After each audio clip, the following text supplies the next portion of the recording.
like the best kind of cockroach. The game that seemingly would never end. I have reason to think this will be the last time this game is streamed on this channel. Which I know, adjusting this here, which I know is pretty bold of a claim on my part, for sure. But I think we got it. Welcome to the second half of the stream, but will for surely be longer than the first half. Drumming was fun, but it's time to get to actual business here. The business of seeing a true ending, some side little stories, some big character side stories, apparently some kind of conspiracy shit, and then I think that's it. But the main big things are going to be the big side character stories and a true ending. All of that tonight, hopefully. Knock on wood.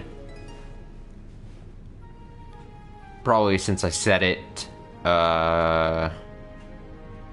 it probably won't happen, but you know, it's just how it be.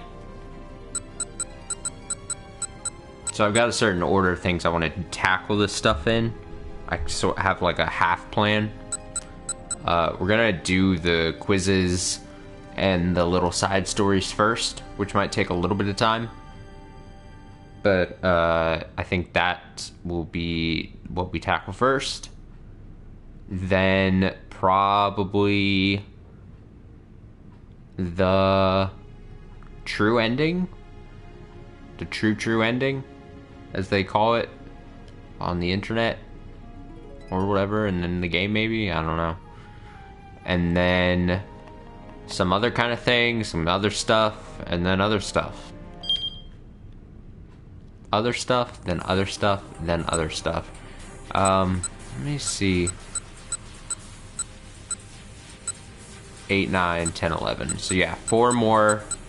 So 4 more quiz questions, which will lead to, obviously, if you remember from last times we were doing this, which will lead to 4 special episodes. And then those 4 special episodes will lead to finding 4 more special episodes. So 8 more special episodes to read through. 4 quiz answers. It's all good. I am so ready for question 8. Maria needs to be quarantined to prevent this. I mean, spread of disease, the Ur virus, mass death. Oh shit, that's no good. This is the space. There's a lot of options. Damn. No dice. Get out of here, game. Oh shit, no.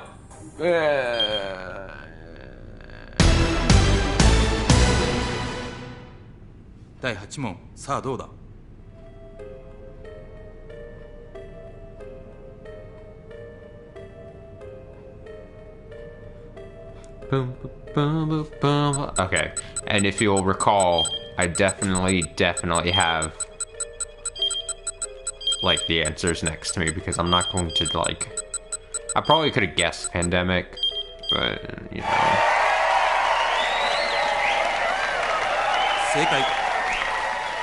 You know how it is. A cheery side story here. Alright, I gotta get into like reading mode. It's been a while. Chiriko Sugi. There are 2 sheets of paperwork here. They're printouts of material found on some underground internet site. The contents are classified information from Okoshi Pharmaceutical Co. Ltd. In all likelihood, they were leaked from a PC that had been infected with some kind of spyware. Herein are the full details of the dreadful contents of those pages. Analysis results for Chiriko Sugi. Okoshi Pharmaceutical Co. Ltd. Research and Development Division. Top secret, handled with care. Findings. It has been confirmed that a previously unknown enzyme is being produced within the body of Chiriko Osugi, hereafter the subject. Enzyme has been named hypersuccinate chiriaceae after the subject. Okay, cool. Effects. The main function of hypersuccinate chiriaceae is the digestion and breakdown of triglycerides. When compared to the enzyme lipase, which possesses the same functions, hypersuccinate chiriaceae is capable of breaking down fats far more efficiently and without the stimulation of exercise. It is effective in preventing excess fat accumulation within the body. So the game is giving a reason as to why she is just capable of eating such large amounts.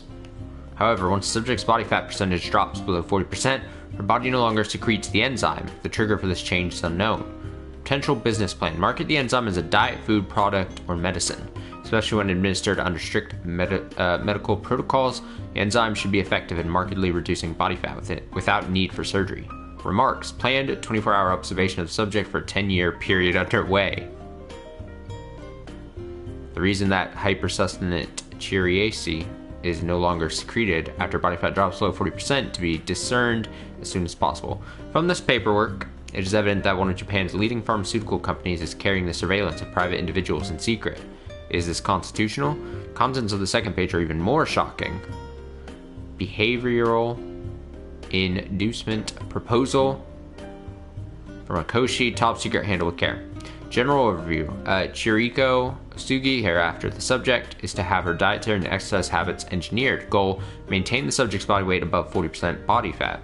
Reasoning. According to recent measurements, the subject's body weight is trending downward.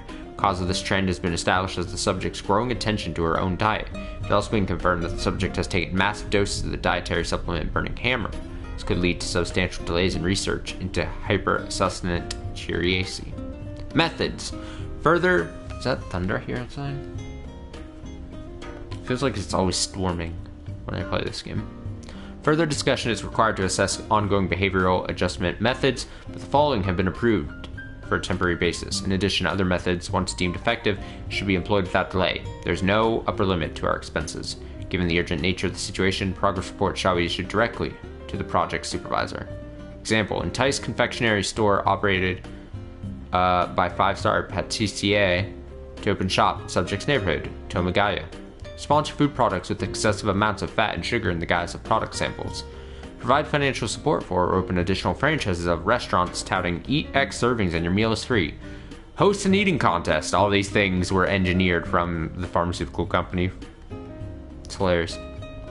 Remarks. As a full assessment of hypersuccinate chiriaceae has yet to be completed, any hindrances to further research must be eliminated. We have also received reports that competing companies are aware of the subject's unique characteristics. Given the 10 years our company has already spent on the discovery of the subject and research into her unique physiology, the subject must be prevented from weight loss by any means necessary. We must attain a monopoly on hypersuccinate chiriaceae. These are the contents of the 2 pages. Perhaps it's not mere happenstance that a number of tasty restaurants have popped up around Tomagaya recently, and free food samples are frequently available there, often given out right on the street. There are regular eating competitions held in Shibuya, too, and the number of all-you-can-eat restaurants has been expanding. Maybe it's all just a plan by Okoshi Pharmaceutical to research a young woman named Chiriko Osugi. I can read her name. Fiend. Did you enjoy our tale of Okoshi Pharmaceutical's mysterious plan? If you're still happy for more, we've got more new info for you. In Achi's story, during the 1300 time block, a cat creeps into the dark storehouse. Try taking a close look at that scene. Keep those eyes peeled, and see you next time. I liked that side story.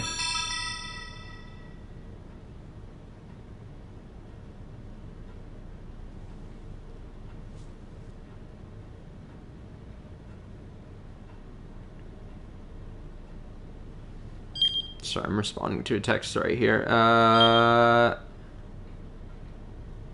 第9問です。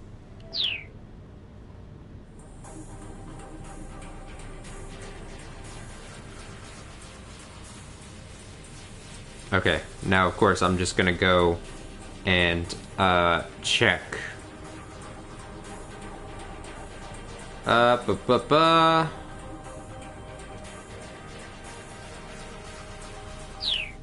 Gotta go find that story.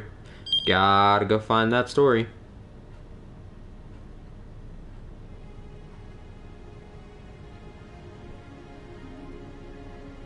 I've gotta like check like 2 different pages. It's all a bit much, you know?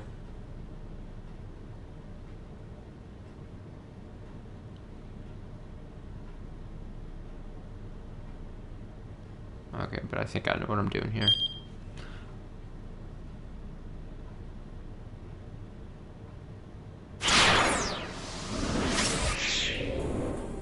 So this says 1340.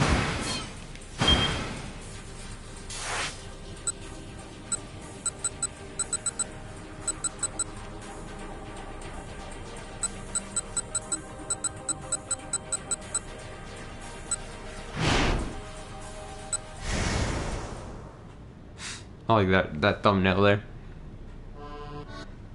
Alright, so what to do with the cat suit? I'm going to get rid of it.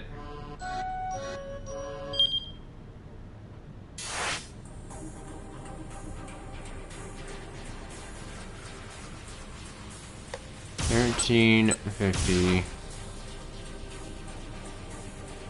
1350. Here we go.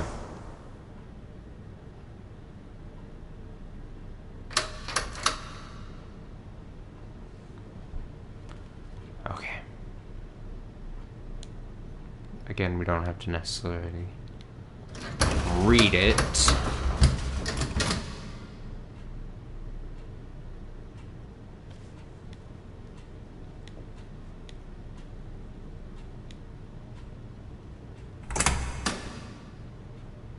Remember this moment? Remember when for a second we thought it was just a funny moment?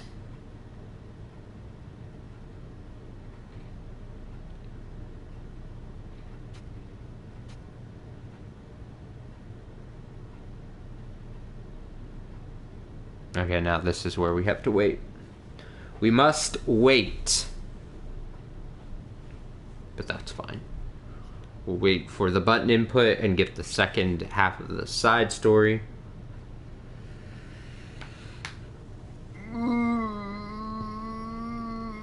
As the screen slowly scrolls.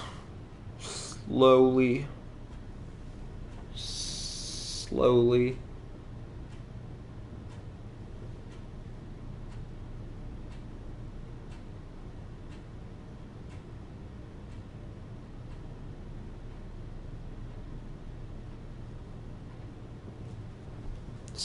Oh, it's already popping up. That, I mean, it's really slow, but I feel like we've seen slower reveals, you know? It's coming.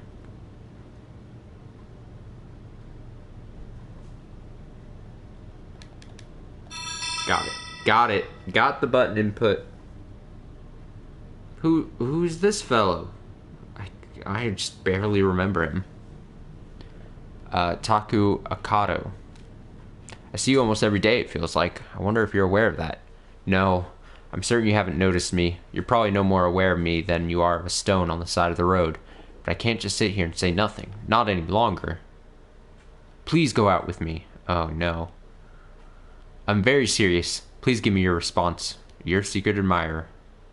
As he finished up his love letter, Taku Akado let out a deep breath. After hours of racking his brain, he succeeded in spewing his honest feelings onto the page. The letter might have made him come off as something of a stalker, but hey, that was part of the charm. The important thing was that she know how strong his feelings were. Kato worked at a convenience store close to Shibuya Station. A month prior, he'd happened to meet a young woman out in front of the shop, and he'd fallen for her at first sight. She didn't have the bearing of an office worker. She must have been a college student, he decided. After that first encounter, she came by nearly every day at 12:15 p.m. to buy lunch. A raisin sandwich and a coffee milk. That was her usual. On the rare occasion that she bought strawberry milk instead, Kato would worry that something bad might have happened. But despite the regular meetings across the counter and the yearning looks he always gave her, theirs had remained the relationship of employee and customer. Resolved to change that, Kato had decided to pen the love letter. I'm just say, I have that story. I don't know if I've ever said it on stream. I'm sure I have, actually. Probably during like a Bloodborne stream.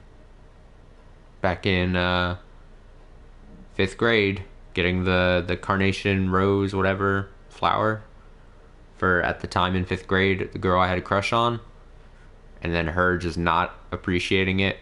And then her and her friends the rest of the day, and probably the next day, I think, too, just mocking me. Fucked up, man. Kids are fucked up. Cruel. I'm gonna cry tonight now that that memory's been awoken back inside me. He needed to become a man before his 23rd birthday. Now the issue was timing. When should he hand over the letter? Should he give it to her when she came to the register to pay? No, that was too risky. If the manager spotted him, he'd be in for a world of trouble. Should he go after her once she'd left the shop then? No, that was a no-go too. If he left the register unmanned, he could wind up getting fired for it. What was the right move then? As he pulled at his hair, trying to think of something. Oh, I'm burping here. Trying to think of something, he was hit with a flash of inspiration. When he was bagging her items, he could slip the letter in along with them. That way it wouldn't draw unwanted attention from the manager or the other customers. He did a little dance there in his room, rather pleased with his idea, and soon enough, the time came for him to put his plan into action. Kato had been acting nonchalant all through his morning shift. He greeted customers in a more lively tone than usual. There was even a legitimate note of appreciation when he told them thank you after they were done shopping. And then she came into the shop. The place was bustling with customers who'd come in to buy lunch. The young woman arrived right on schedule. With raisin sandwich and coffee milk in hand, she walked over to the register counter. It was only then that Kato realized the flaw in his plan. The shop had 2 registers. There was only a 50-50 chance that she'd queue up at his. This one. Come to this line. Kato tried to guide her with his thoughts. But the young woman got in the line for the other register. Well, it's not much, but I guess I'll grab one of those triangle packs of milk. A man in a trench coat picked up one of the small beverage packages and approached Kato's register. Maybe I should give up for today and try again tomorrow. But no sooner had the thought come than another voice welled up within him. Why do you always give up so easily? Are you going to be satisfied just gazing at her from afar forever? Don't you want to change your life? Isn't that why you wrote that love letter in the first place? The fires of determination blazed forth in Kato's eyes. Whoops, I tripped, he blurted a bit too obviously, bumping into the cashier next to him. The impact sent the money inside the register scattering across the floor. His coworker grumbled in irritation as he bent down to start picking up coins. His ruse had been a success. Pardon me, Kato called out. Next customer in line, please. The young woman switched over to the line for his register. Smooth as shit. The plan was back on track. The man in the trench coat stepped up to the counter. Kato was a mask of calm as he scanned the barcode for the customer's milk. By the way, I have one question, the man said. That'll be 105 yen? The young woman in line right behind this guy. The young woman was in line right behind this guy. Same as always, she didn't look Kato's way. You guys still sell strawberry milk here? Kato took the man's money. Exact change, I see. He looked over and saw that the young woman had her usual raisin sandwich and coffee milk in hand. I used to be a huge fan of that stuff, you see. Thank you very much, sir. Next customer? Soon, she would be right in front of him. The bag with the love letter inside had already been prepared, there underneath the counter. All he had to do was slip the raisin sandwich and coffee milk inside and be mission accomplished. Your total comes to 284 yen, Kato said, with a slight lilt. The young woman flashed a faint smile. She pulled a 1,000 yen bill from her wallet. All right, this was it. Kato went to grab the bag with the love letter inside. Oh, that's all right, the young woman said. I don't need a bag. What? Kato stammered like a complete imbecile. But without a bag, your stuff? The woman unslung a bag of her own from under her arm. It was a reusable, eco-friendly shopping bag. Hell fucking yeah. A reusable bag? But how come all of a sudden you... Kato stammered. The woman smiled brightly.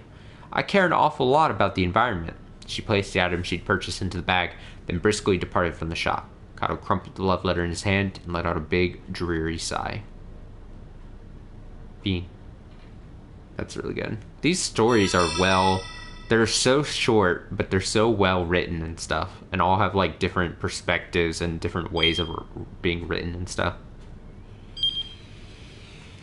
I like these a lot. I'm gonna miss this game. I'm gonna miss this game. Hell of a lot.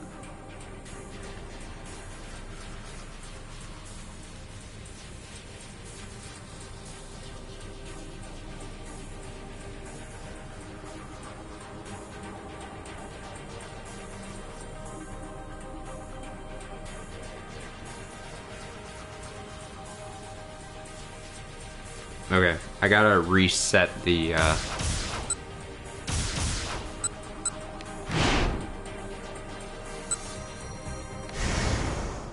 reset to setting this correctly, as we do.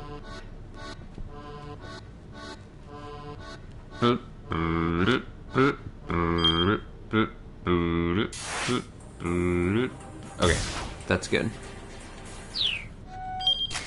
I always forget that I have to do it this way.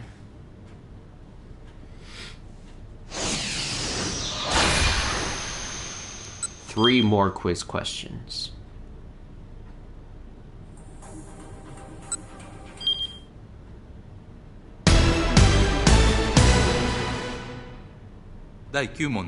Question 9. Frank belonged to this section of the Chicago Police Department.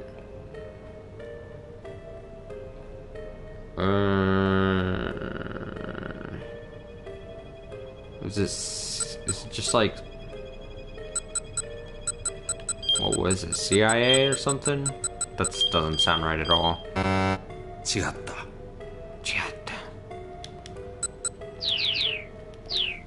Nah, I did it again. Well, good thing I have the answers right handy.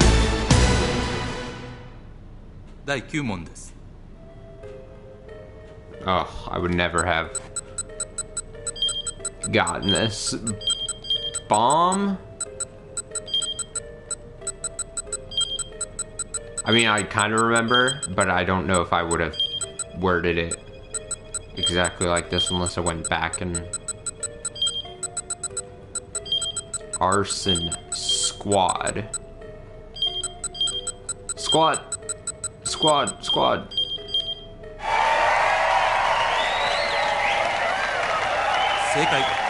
Thank you. Give me the story. Koji Kuze. Huh? What was that? Koji Kuze, sitting in his private study, furrowed his brow. The look on his face was much like the one he wore when he made an appeal to Task Force HQ. But his gaze was fixed on his video camera's LCD display. There was his son, Tatsuya, standing on third base, giving a triumphant fist pump. Huh? That's odd. He rewound the videotape a little. Kuze had purchased a video camera to record the tournament his son had competed in. He was able to take footage at full HD with 5.1 channel audio. With a trembling finger, Kuze pressed the play button. Footage started playback right at the point where his son hit the ball up between right and center field. That's it, kiddo. Run, run! Kuze really had heard it. Whose voice was that? Someone alongside him had been murmuring the words as he filmed. Go on and run until your heart gives out, sport. But there hadn't been anyone nearby who spoke in such an excitable, childish register. Otherwise, he'd have known right away who the strange voice belonged to. In the video footage, his son rounded second base. Attaboy, Tats, keep running, head for third, champ. The unsettling voice was even louder now. And that Tats in there, it sounded oddly familiar. Just who the heck was this weirdo giving cutesy nicknames to his son? You did it, Tats, woohoo, yeah, that's my boy. Huh? My boy? So then that means...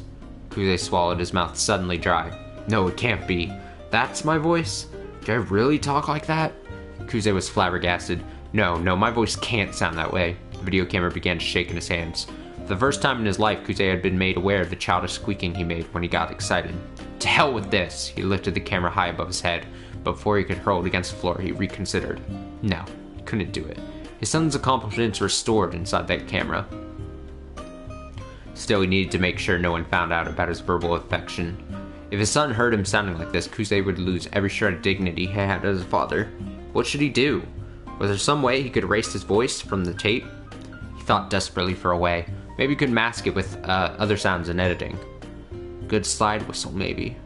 No, that wouldn't work. If he wiped away the crack of the bat and the cheering of the crowd and just replaced it with a musical soundtrack, it'd still be pretty awkward. No, I don't know what to do.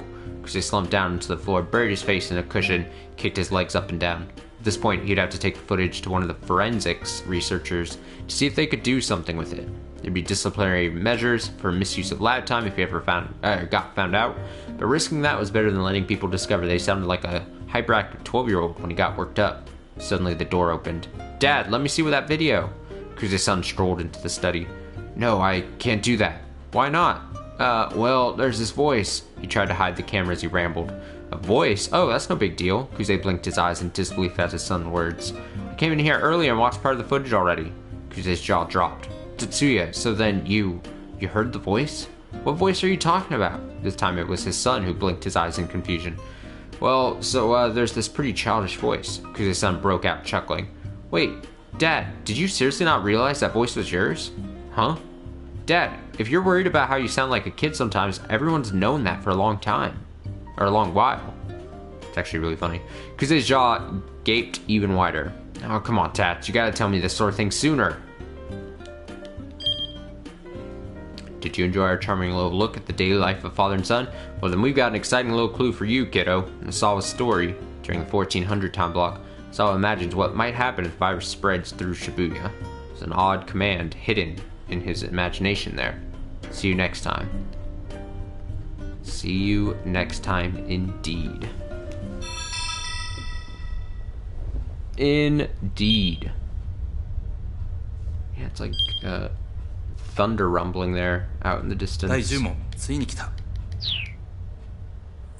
Alright. Boop-a-doop, boop-a-doop, boop, boop, boop. Where am I heading next?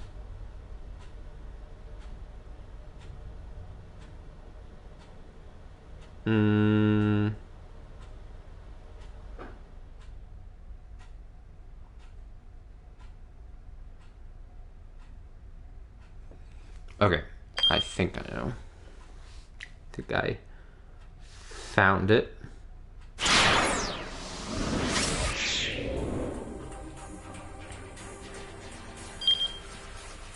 I have to do another bad ending thing and then reset it, but...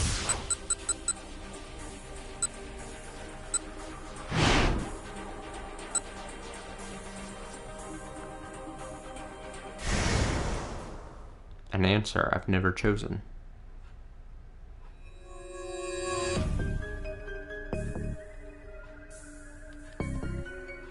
It's the virus!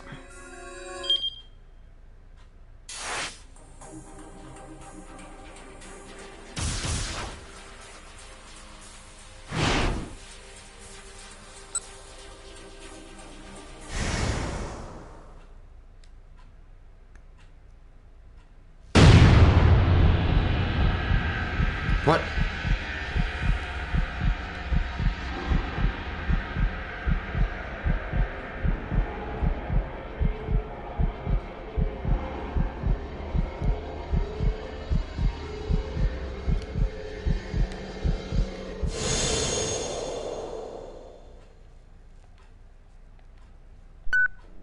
Boop.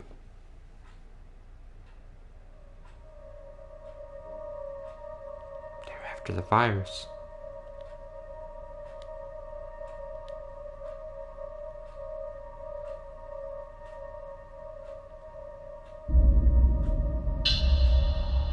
These are your crimes. These were your crimes. I always imagine like an anonymous.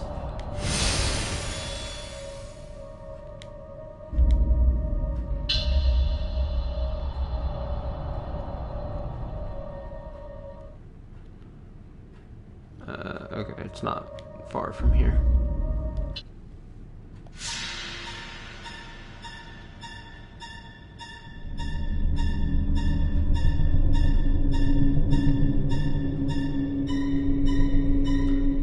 Okay,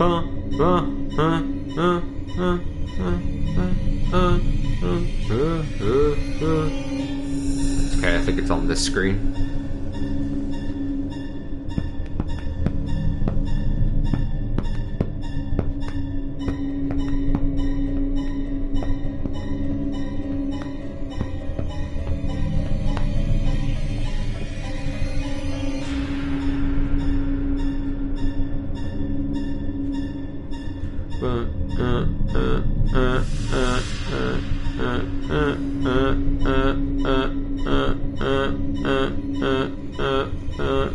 Here comes Water Bottle Man. Water Bottle Man. Masai Takai. Ni hao. Welcome to Imabiki Chinese restaurant. Oh, it's her. I remember. I'm Masai Taiki.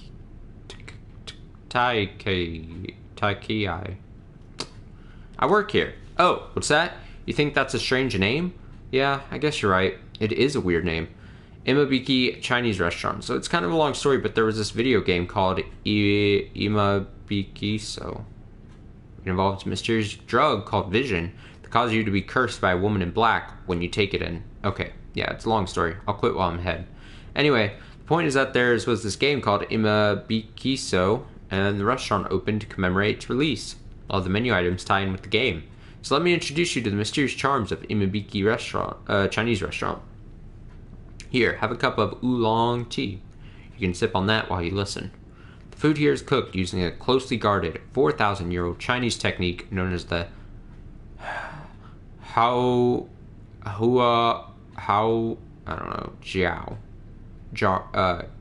method. I'm sure I nailed that 1,000%. China is said to be home to 8 great regional cuisines, and so the menu is divided into 8 broad sections, but each of these is cooked using the Hao Zhao method to bring out unique and striking tastes. You want to know more about the Hao Zhao method? Okay, I should tell you a part of the ancient secret. So you know how if you burn something just right, you get this nice, tasty crunch? But if you burn it even a tiny bit too much, it becomes a nasty, inedible mess. And so then you've screwed up, and sadly you just have to toss the food away. The Hao Zhao method isn't like that. It involves charring the ingredients through until they're pitch black. Huh? Why are you giving me that look? You don't think food like that could possibly be edible? Well, just hear me out until the end, alright?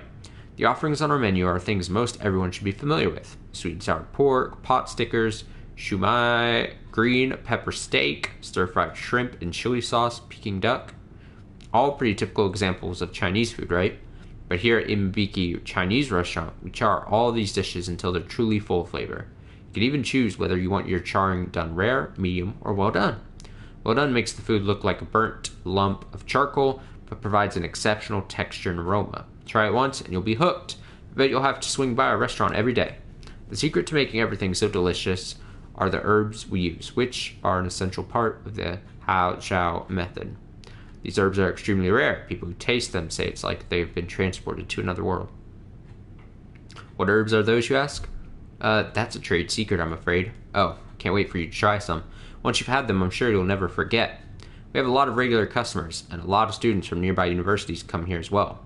Oh, and what perfect timing. Here's one of our regulars now, Hiroki Makimura. Don't be like that, Hiroki. Say something. Ever since eating here, everything I dare drink has this bitter taste. See? What did I tell you? Eating here gets you hooked. And it isn't just bitter flavors. Lately I can see everything. What was that? The woman in black? I can see her. Well, let's let him finish mumbling as he finds his way to a seat. Hiroki's looking a bit unwell today. Look, here's another of our regulars now. This is Masato Watanabe. Mind sharing a word or two with us, Masato? Rather than obtain sublime pleasures, the woman in black will burn you to your very bones. Well, I'm not sure what that all means. We're gonna die. You, me, charred, twist bodies. Never mind these, eccentricities. Since the food here is themed around a horror game, customers tend to get in the spirit of things is all. Anyway, don't look so nervous. Let me show you to your seat. What? You look like you have something you want to say. You think I'm hiding something? I'm surprised. I didn't think you'd notice. That's alright, though. I'll tell you everything I've been keeping from you.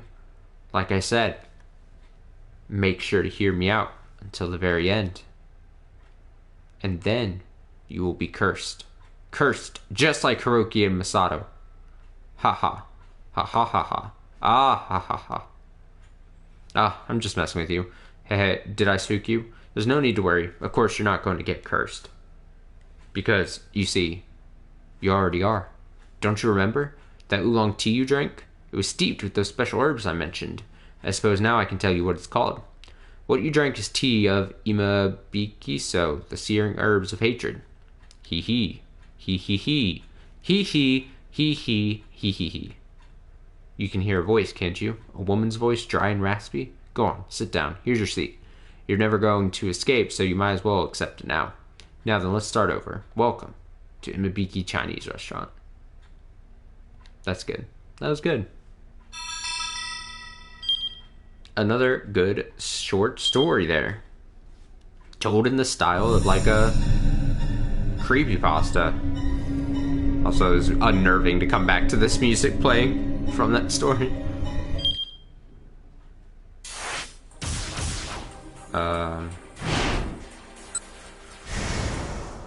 Gotta reset here.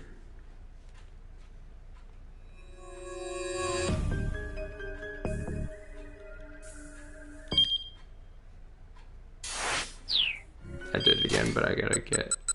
Alright, 2 more quiz questions, I believe.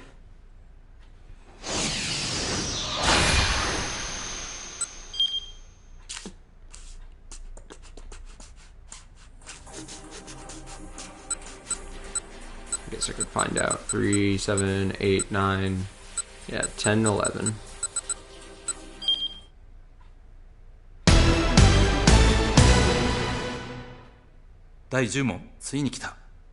Question. This person called Maria Sawa in 1957. Who called Maria? I'm trying to see if I can just remember. This would probably be an easy one to look up if I really cared to.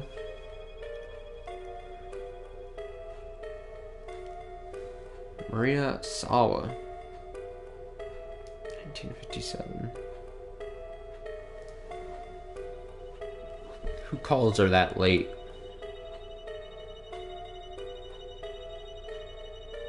Probably Kanan, right? Or would it be Alfred? I don't know if we're... If I'm right about this. Hell yeah! I think maybe the first or... It might have been the first, but first or second that I got correct. Without looking it up. Skills. Alright. Oh, it's Koichiro Katsuyama. It was coming up on 12 o'clock noon. The hour of the devil, the particular devil known to the support center staff as K. The incoming call light on my phone flashed. I gulped reflexively. Then, taking a deep breath, I hesitantly pressed the accept call button. Thank you for calling Chun Food Service Center. This is Tanabe speaking. This is Katsuyama from Shonippon Printing. I had to swallow back the squeak that tried to rise in my throat. I'd been right on the mark. The phone call was from K indeed. Hello? He asked. Yes, how may I help you today? Calling about your instant ramen, salt and chivalry? This again? I sighed inwardly. Katsuyama had been calling about the same thing for close to an entire year now. You hardly needed to bother listening to know what he had to say. Why was my ramen still not finished after steeping in hot water for 3 minutes? The noodles were still too hard to be edible.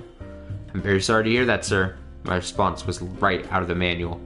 Would you be able to provide some more details, sir? I continued. I called about the same thing just last week. Did you? My apologies, sir. I tried to keep my voice as chipper as possible. Dealing with Katsuyama was a nuisance. He was a man driven by logic. Treating him the wrong way could lead to disaster. Some of the staff here had wound up listening to his matter-of-fact complaints for upwards of 12 hours, passing out with their phones still in their hands. Very well, for the sake of accuracy, I suppose I ought to explain again, Katsuyama said. If you would, sir. First, I peel open the lid. I tear open the seasoning packet and powdered soup paste and sprinkle them onto the noodles. I add the hot water, close the lid, and wait 3 minutes. But the noodles are still far too hard. This was a familiar sequence of events. I heard it before. Begging your pardon, sir, but are you perhaps beginning to eat before 3 minutes have passed? Certainly not. I wait 3 minutes exactly. Are you checking a clock when you do this? Yes, my body's internal clock tells me it's been precisely 3 minutes. The urge to ask him if he was messing with me grew. Sir, perhaps instead of your internal clock, you might want to try using a clock in your house that you have on hand. I have a personal policy not to use clocks or watches outside of my work.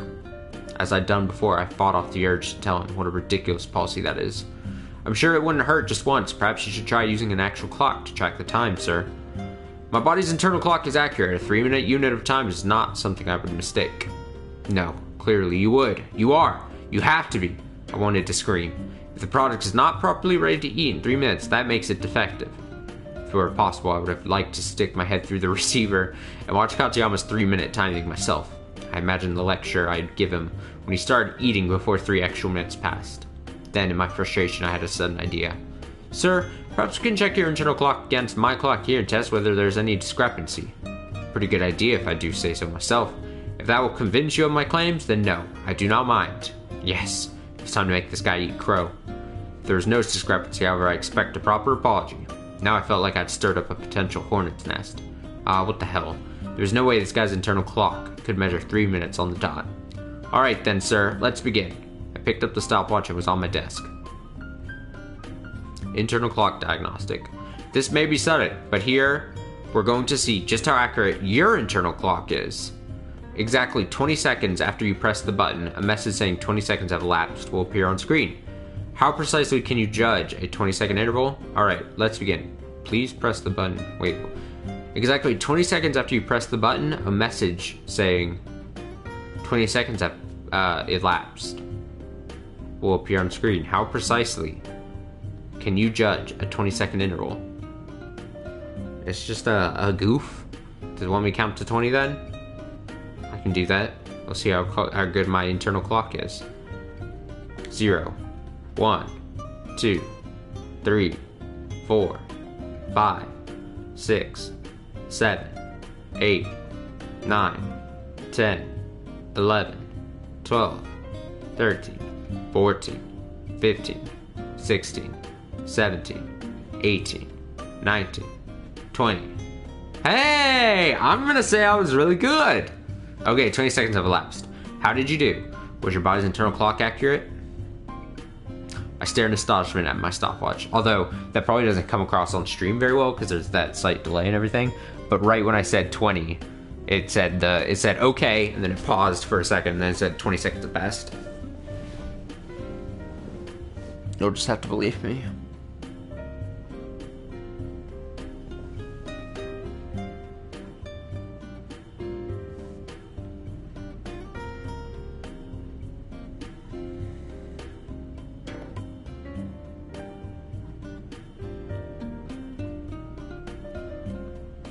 Okay, sorry.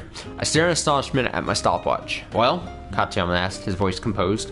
3 minutes exactly, sir. Not a second off. It was impossible. I was trembling. So, now do you believe me? My apologies, sir. I hung my head in defeat and heard a stifled chuckle from the other end of the line. Tell your supervisor that your product is defective. And that's when it began. Folks at Chun Food's product development department began work on a secret project. Project's name? Anti-K. Based on Katayama's incessant calls, a reworked version of Salt and Chivalry was created. The new label the team had devised listed adjustable times based on noodle thickness and desired texture. 2 minutes for hard-boiled or thin noodles, 3 minutes for standard, 4 minutes for soft or thick noodles. That ought to shut Katayama up.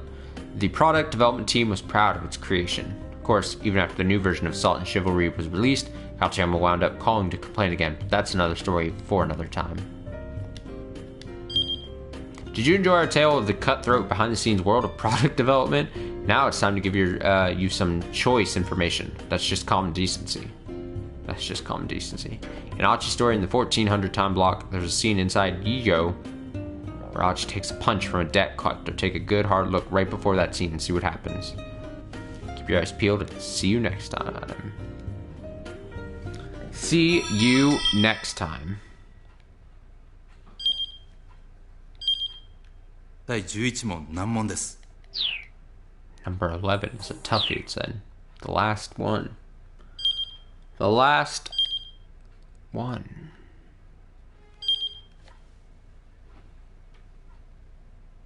I believe it's another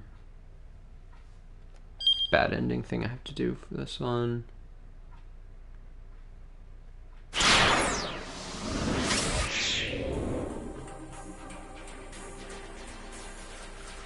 Okay, so 1430, Maria, it says.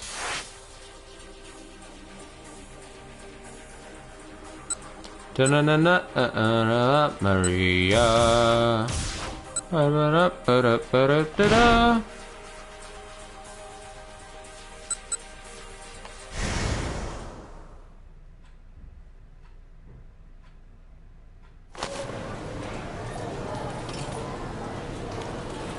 What do I do?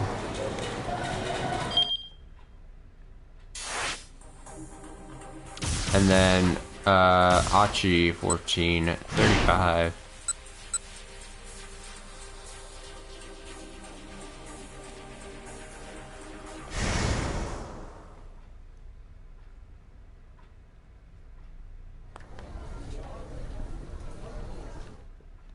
Gonna see.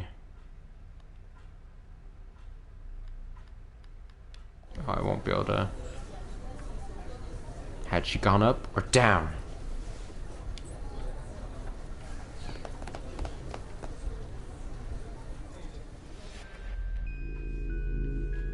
Was someone chasing her? Help!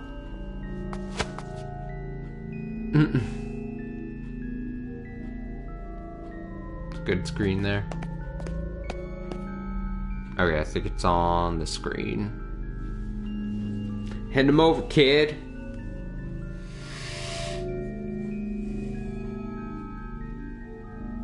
How do you solve a problem like Maria?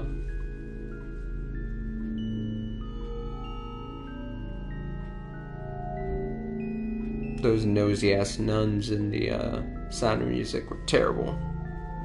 Just terrible.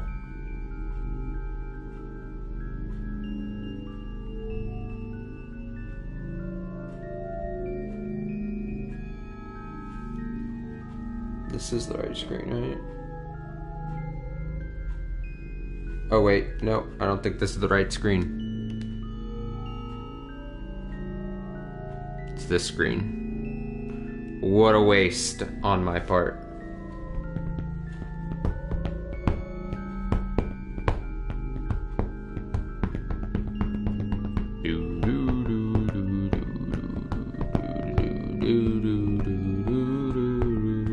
There's the black edge.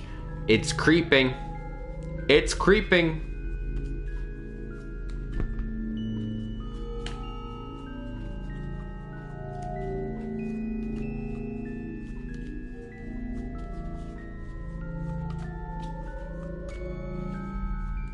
So close. See if I can read it before it fully pops.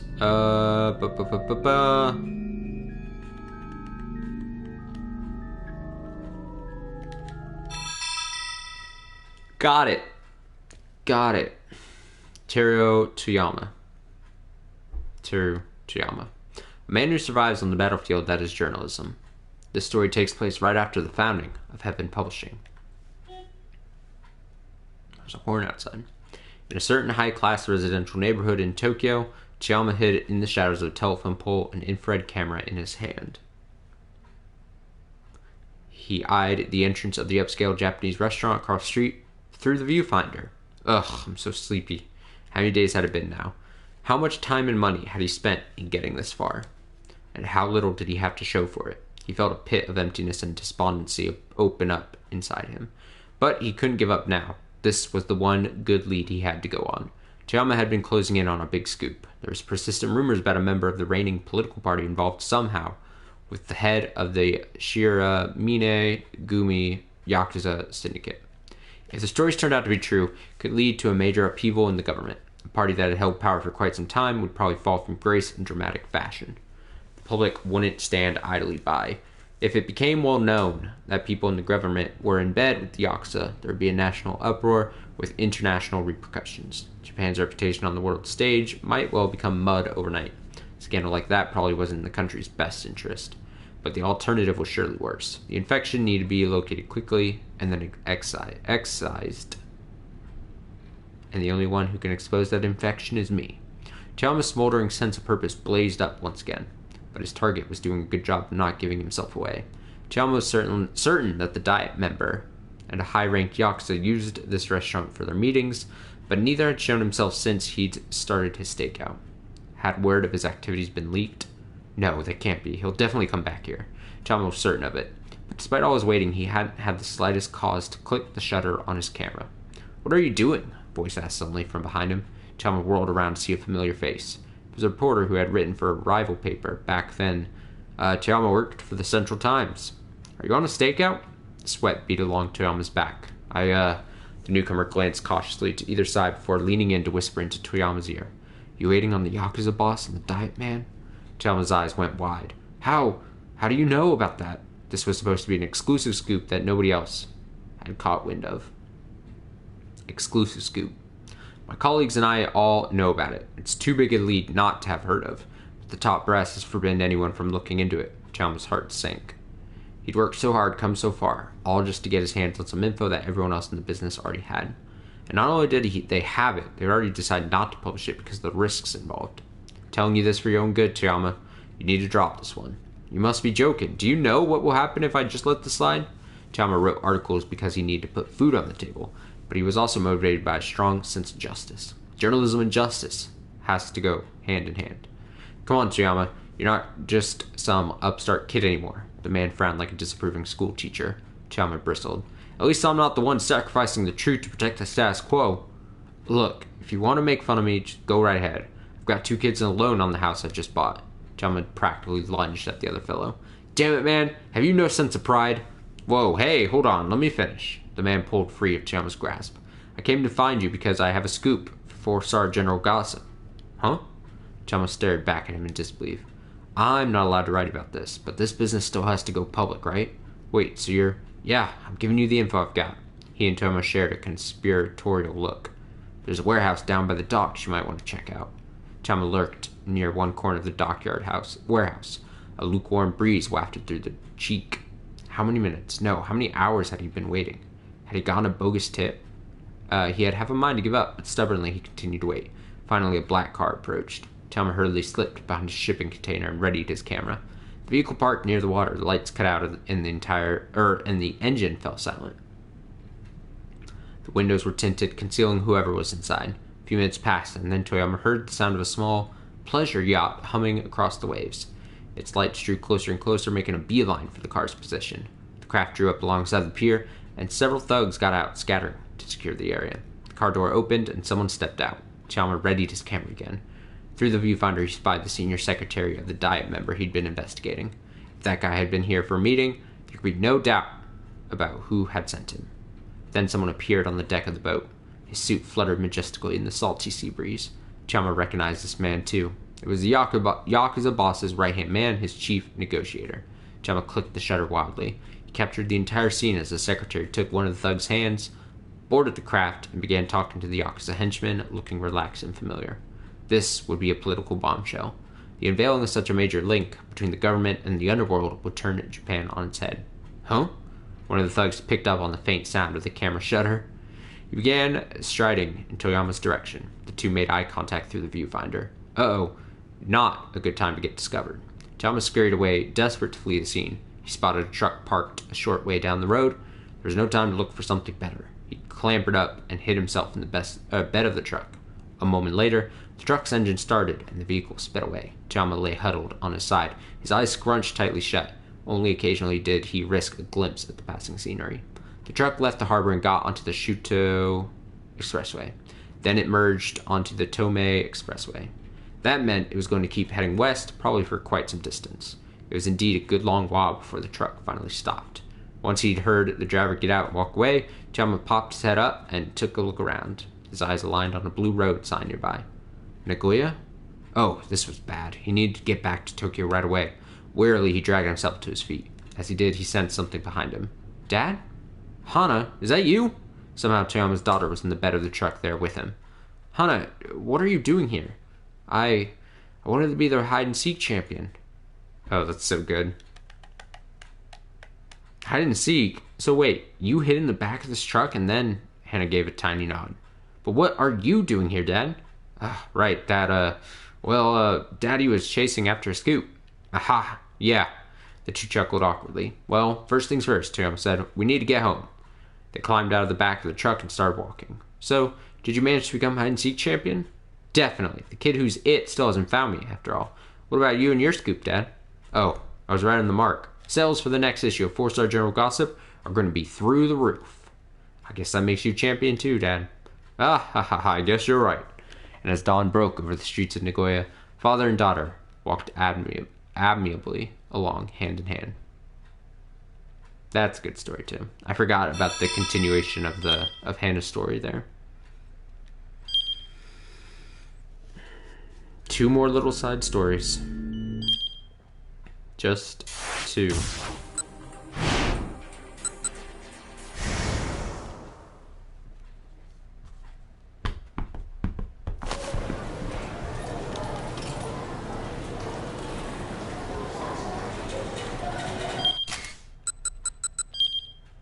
And that means 1 more quiz question. I'm gonna get a very quick drink of water. And we'll continue. So give me a second here. We'll be right back.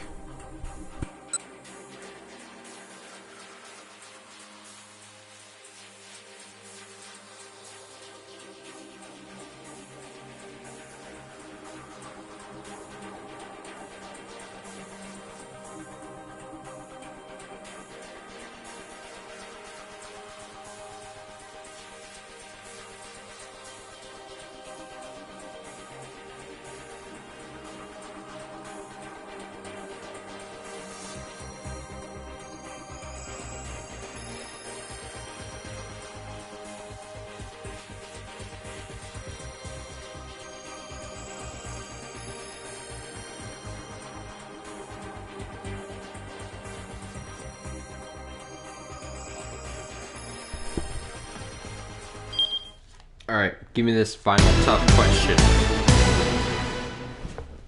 第11問難問です。 It's a toughie. This method was used to crack the laboratory password. Wasn't it like side something or another?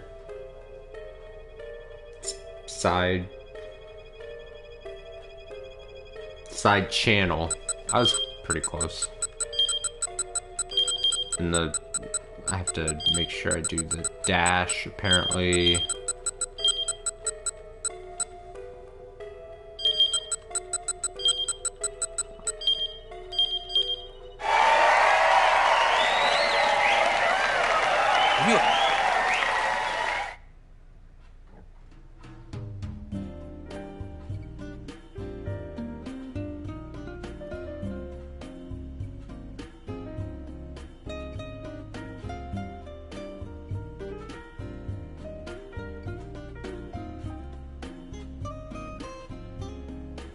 Okay, Shigeru Makino.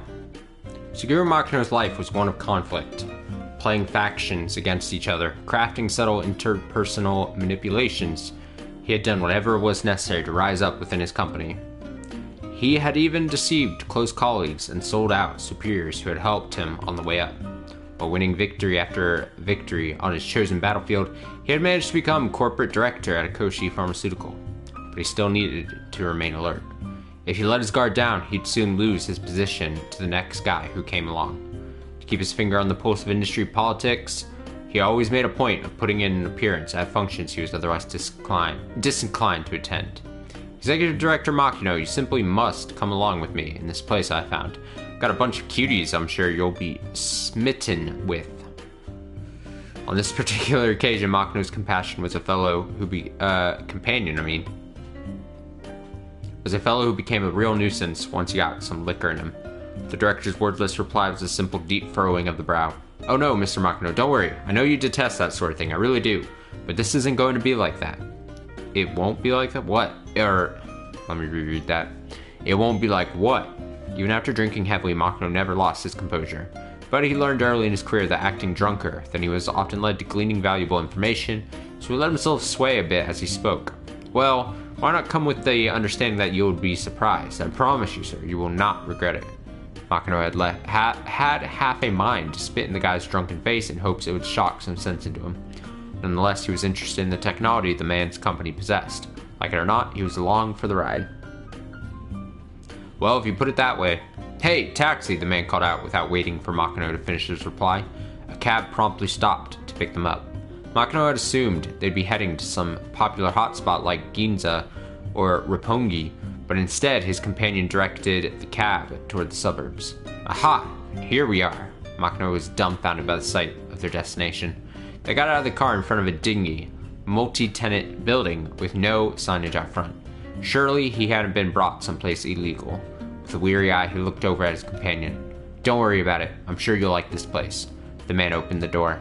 Peering cautiously inside, Makino blinked in disbelief. What the hell? The interior design scheme was typically of an upscale cafe, except for the fact that there were cats all over the place. What is this place? This is the cat cafe. Meow meow, the man replied proudly. The cat cafe? Meow meow? Makino echoed the words reflexively as he tried to process what he was seeing. Isn't it cute? The man beamed broadly. Oh my. Makino felt a big, bright smile coming on. No, he mustn't. He quickly suppressed the urge. Makino was extremely fond of cats. Due to his wife's allergies, however, he hadn't been able to keep one of his own. Director Makino, is this not really your thing? The man had taken hold of one chubby cat's forepaws, posing the feline like a lucky cat statue. Ah, no, I certainly don't dislike it. Makino managed to keep his poker face up. May I ask how you knew I liked cats? Well, I saw the framed photo of a cat that you have in your office. Ah, I see. Silly old thing. Still maintaining his aura of calm, Makino stroked a fluffy calico's back. No, not like that, Mr. Makino. You need to pet more gently. And they like it when you rub them underneath the chin. I am well aware of that. Makino suppressed his initial response and instead offered a curt, alright. Scritch, rub rub, scritch, rub rub. The calico let out a throaty hum of contentment as Makino's fingers got busy under its chin. It was so cute. Too cute. Makino had half a mind to get down on the floor and start rolling around. Pardon us. The two young men, seemingly the manager's approach, taking care not to tread on any of the cats. The special course you requested is ready. Let's go, Mr. Makino. Makino's companion joyfully hopped to his feet. What is this special course? It's a secret. You might get a little dirty, so take off whatever clothes you can. Take off my clothes? What for? What in the world are you planning on doing with these cats? Makino felt an unsettling mix of anticipation and unease. Hesitantly, he followed the others into a tiny private room. Just step inside and feel free to lie down and relax. With that, the managers departed. As per his companion's instructions, Makino stripped down to his briefs and tank top. After flopping down on the floor, he could hear excited voices coming from the room next door. Yes, amazing! Wait, what? Was the whole cat cafe thing just front for some, licentious backroom business? Had he been tricked? He needed to get his clothes back on right away. Sorry to keep you waiting. Abruptly, the door opened and one of the managers poked his head in. Let's begin. This may be a bit ticklish, but please try to relax as much as possible and don't move too much. The manager gently set the cat who was holding atop Makino's abdomen. Huh? Then another on his chest. One in the crook of his arm. Then one on each thigh. Wait, so then this is... Yes, it's every cat lover's dream. The manager grinned brightly. This is the special course. The cat futon. Before he knew it, Makino's entire body was engulfed in more cats than he could count. A joyful sigh escaped his lips. Now, finally, Makino knew who he truly was. Conflict was never what he truly wished for. He wanted something fluffier, softer, warmer. This is heaven. Everything I'd ever wanted is right here. Makino was enraptured. The cats on top of him occasionally milled about, purring and shifting position. Whenever they did, Makino would let out a tiny little breath, tinged with pleasure. Kitty, kitty, kitty. Suguru Makino, age 59, executive director of Akoshi Pharmaceutical, a man who had enemies both inside and outside his company, a man who sometimes contended with the nation itself. Hobbies include the cat futon. That's good. Did you enjoy our tale of a corporate warrior taking a little break? Well, here's some information for you because you're about to work some overtime. In Suzune's story, during their first meeting, a nervous Takuya inquires whether he can ask her name. See what happens if you hold off replying for a bit. We'll keep things on hold for you until then. See you next time. So, as you can see in there, there's one, the last one is hidden inside Suzune's story, who we saw Suzune. Now, thing is, we're not going to be doing Suzune's story right now. Congratulations, you cleared all game content. Oh, I gotta back out. Ah, the quiz is gone. Oh, you can't even click into it. So, we're not going to do Suzune's story just yet. That will wait just a bit. Instead, we're going to go. We're going to get this true ending, I think is the next thing we've got going.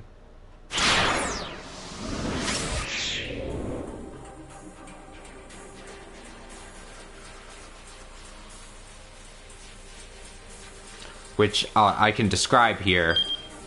According to this, it's the true ending is a slightly different version of the normal epilogue, which we've already seen, I believe, with an extra scene. To access it, bring up the timeline using that, and make a few choices.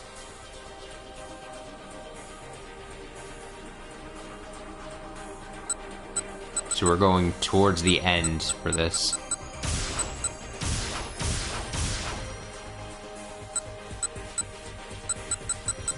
Apparently you have to hit certain options and that will unlock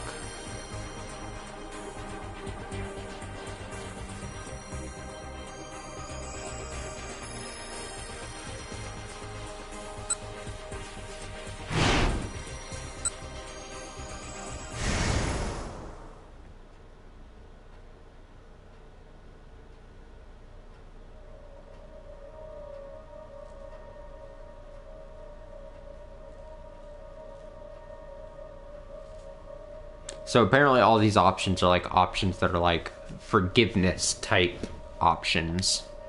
I have to set aside my hatred. Right now I need to just focus on catching this guy.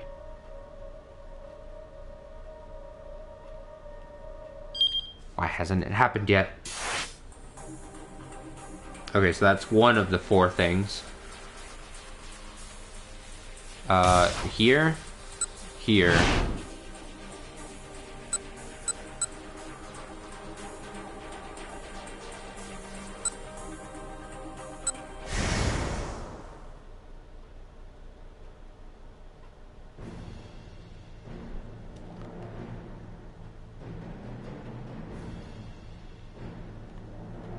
I just want to know the password.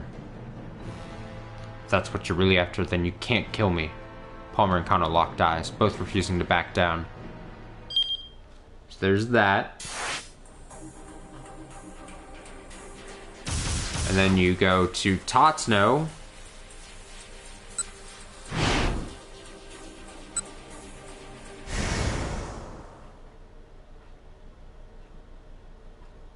This one I've already picked, but I don't know if the game is going to make me re-pick them, you know? Jesus, evil ass stare. See, again, kind of like a forgiveness thing. Like, I don't want to pull the trigger if I don't have to, you know? And then one more. Jack, 1920.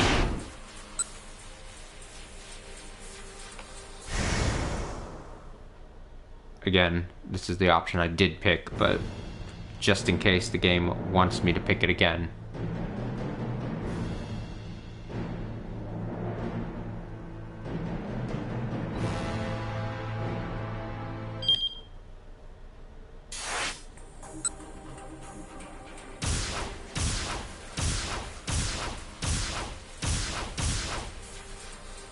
Oh. Everyone's thing is that to be continued and end. So new version, I think I have to go through this then.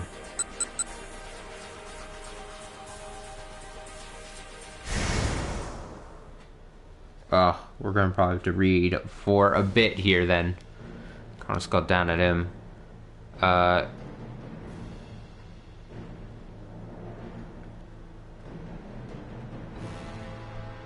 Wait a second. I just want to know the password. Right? I mean, that's what I'd Yeah, and these are still at to be continued, and.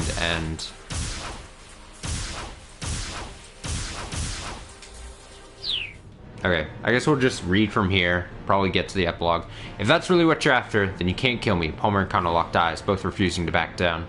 The scent of gasoline fumes filled the air around them. Kano knew that the slight spark could set off a massive fireball.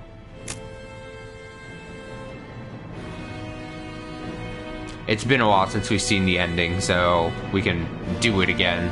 Calmly, he flicked the lighter on. You can't be serious. Palmer's eyes fixed on the tiny flicker of flame. The password. You value your life so little? The password! In his mind, Kano could see the pages of the Dick Diary clear as day. Dick Dictum number 1. Never lose sight of what you're supposed to protect, ever.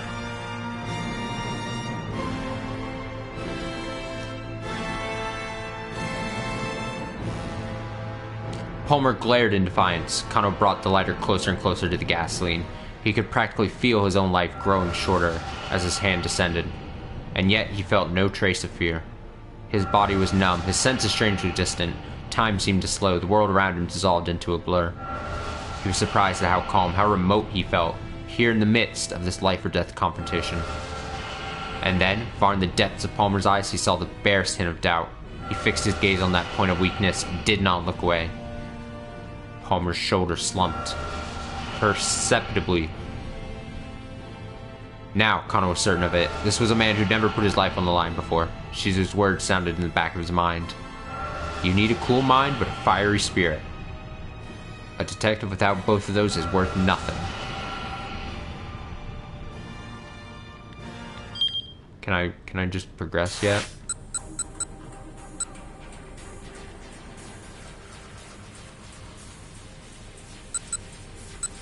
Okay, I can just progress. So do we think...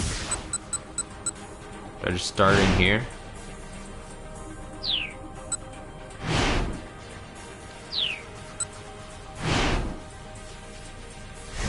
Fuck if I know. I'll just jump into here and see if... That isn't Kanan. Oh, I have to see this thing again? Oh, God.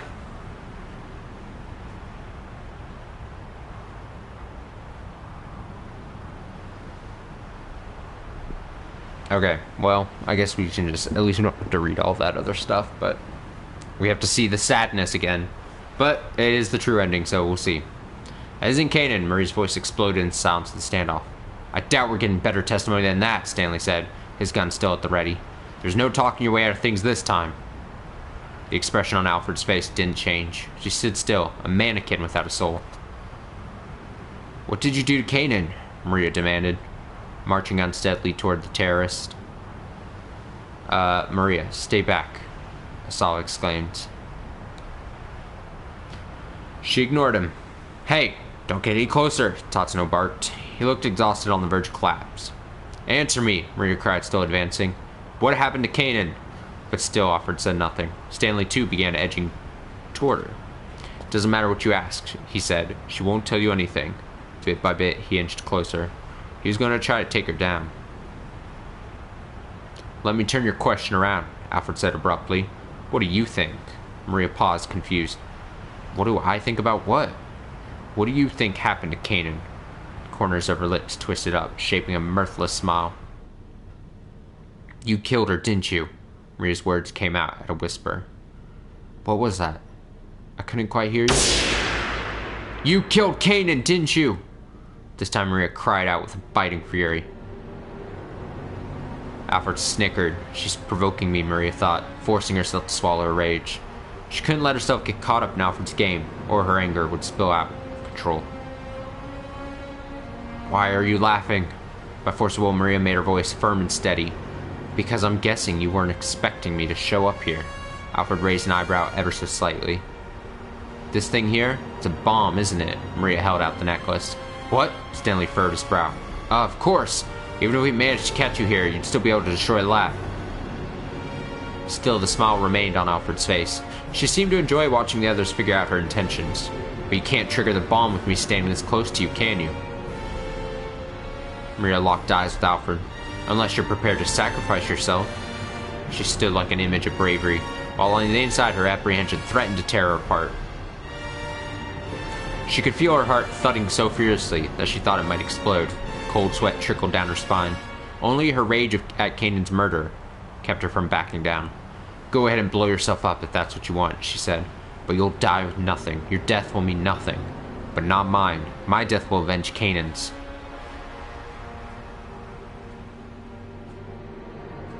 Silence fell outside the laboratory gates. Stanley and Tatsuno stood frozen, their guns still trained on Alfred. Both men were ready to pull the trigger at the slightest provocation. Just how long had they been there, staring one another down? The passage of time seemed to slow, seconds drawn into hours. Sawa swallowed audibly. Finally, Alfred tossed her gun into the pavement and held up both hands in surrender. Stanley wasted no time springing forward to secure her. He gave her a thorough pat-down from behind. He removed a small device that looked like a detonator from one of her pockets. "On your knees." Alfred did as she was told. "Good. Now, hands behind your head. Try anything funny and I will shoot." With that word, Alfred placed her hands on the back of her head, fingers laced together. "What are you playing at?" Stanley growled disdainfully. "Finally realized you can only push your luck so far?" She responded with a faint snicker. "It's not my policy to resist when things are hopeless." Her tone was detached, her intentions unreadable. "Good. That'll make this easy." Stanley kept the barrel of his gun pointed in Alfred's head. "This is for my brother." The words hung in his throat, unspoken, surge of emotion coursed through him. Just a tiny bit more pleasure from his index finger, and he could put a bullet right through Alfred's head. His long journey would finally reach its conclusion. But although he had wished for this moment more than anything, his finger did not move. If he pulled the trigger now, would that truly be the end? His mind reeled at the implications. Tatsuno watched Stanley closely, eventually letting out a tiny sigh of relief. They were in this together after all. Now they just need to be careful not to let down their guard. He kept one eye on Alfred as he went to pick up the gun she'd discarded, but he was too late. The gun was gone. "This is for Kanan!" Maria had lunged forward, snatching up the gun. "Maria, no!" Sawa cried. "What are you thinking?" She ignored her father, taking aim at Alfred's forehead. "Kanan's dead, and you're gonna pay." The smoldering rage she'd fought to hold back blazed up with renewed fury. "Maria," Stanley said calmly, "put down the gun." He had nothing but words to stop her. There was no telling what Alfred might do if he took his gun off her. What will this accomplish?" he asked, keeping his tone as level as possible. Maria's face remained awash with anger. "Maria," her father pleaded, "please don't do this." Tatsuno took a step forward. "Go on, hand me the gun," he said. "Stay back!" Maria's arms trembled as she aimed the gun. Everyone stood frozen, not even daring to breathe. The slightest wrong move might bring disaster. The silence roared. "I don't care," Alfred sneered. "If you want to shoot, then shoot. You do want to avenge Kanan, don't you?" Yes, I do." Maria tightened her grip on the gun. Memories of her friend drifted through her mind. To Maria, born into peace, meeting Kanan had been like touching a world beyond her own. A far more complicated world. Kanan had blood on her hands from the time she was a little girl. A walking contradiction of cruelty and childishness. And yet, she had lived her life according to her own unshakable beliefs. Meeting her had made Maria think hard about her own identity. What did it mean to be Japanese? No, that wasn't the question. What did it mean to be Maria Sawa? That was the crux of it all. They had been able to find common ground despite differing ideals, because both possessed an unshakable sense of self.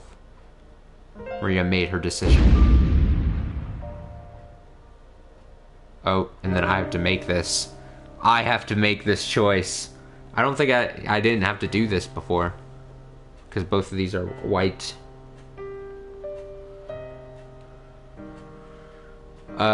I mean, I'm just gonna be completely honest. I know which one of these I have to pick, obviously, to get the true ending. Now, I'm curious what B is like.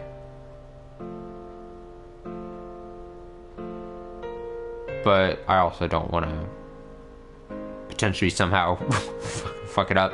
Obviously, the keys is that to even get to this decision, you have to do the forgiving options in those 4 that I'd done before this. The mercy options. Like, you know, the 4 that we picked right up to this, and you just gotta show mercy again. Maria's anger dissipated like smoke in a sudden wind. The tension seeped from her body as she carefully lowered the gun. "What's the matter?" Alfred smirked. "Why won't you shoot?" Her eyes blazed with contempt for Maria's naivety.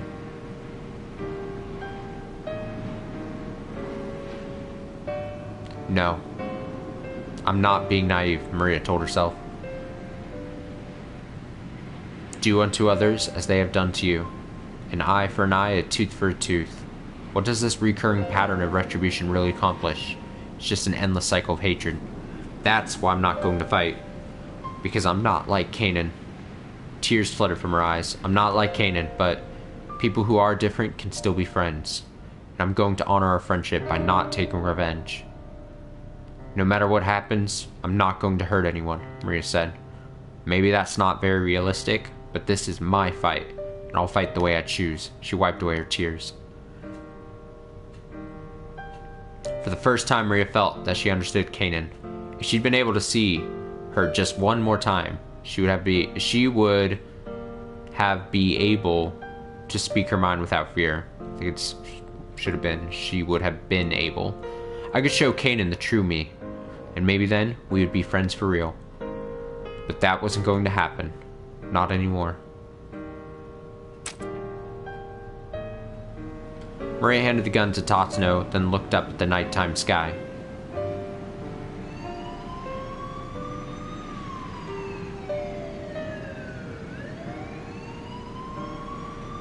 In the distance, she could faintly hear the sound of police sirens. Not one star could be seen in the sky over Shibuya.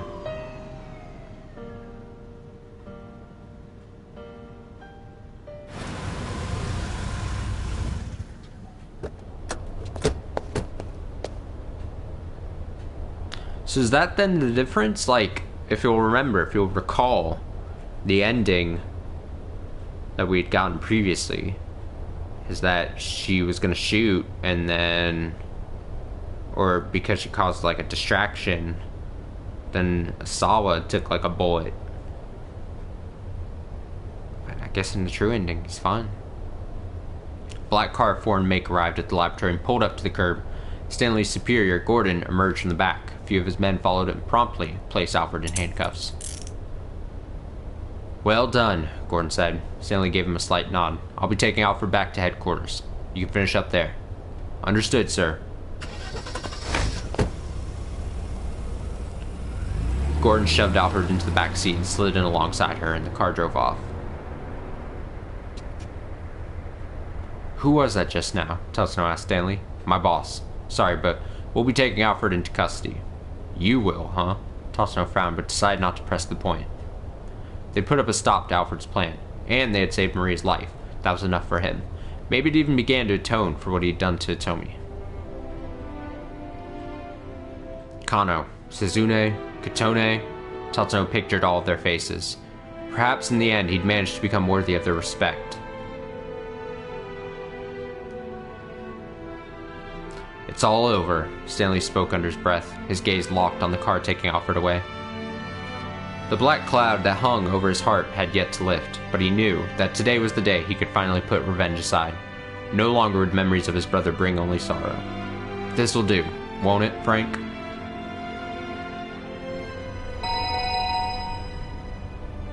Abruptly, Maria's cell phone rang in Stanley's pocket. "That's right, I meant to give this back to you." He handed the phone to Maria. "I wonder who's calling." Maria picked up. She could hardly believe it when she heard the voice on the line. Brusque, yet girlish with a daredevil ring. A voice that had been burned into her mind since the day she met its owner. No, it can't be. She had been sure she'd never hear that voice again. In an instant, Maria's face was damp with tears of joy. "Thank goodness. Oh, thank goodness." Kanan, the actual Kanan, is alive. Really? Maria couldn't hold back her sobs. The tears kept coming and coming. She had never wept with joy like this in her life. 428, April 28th. 2.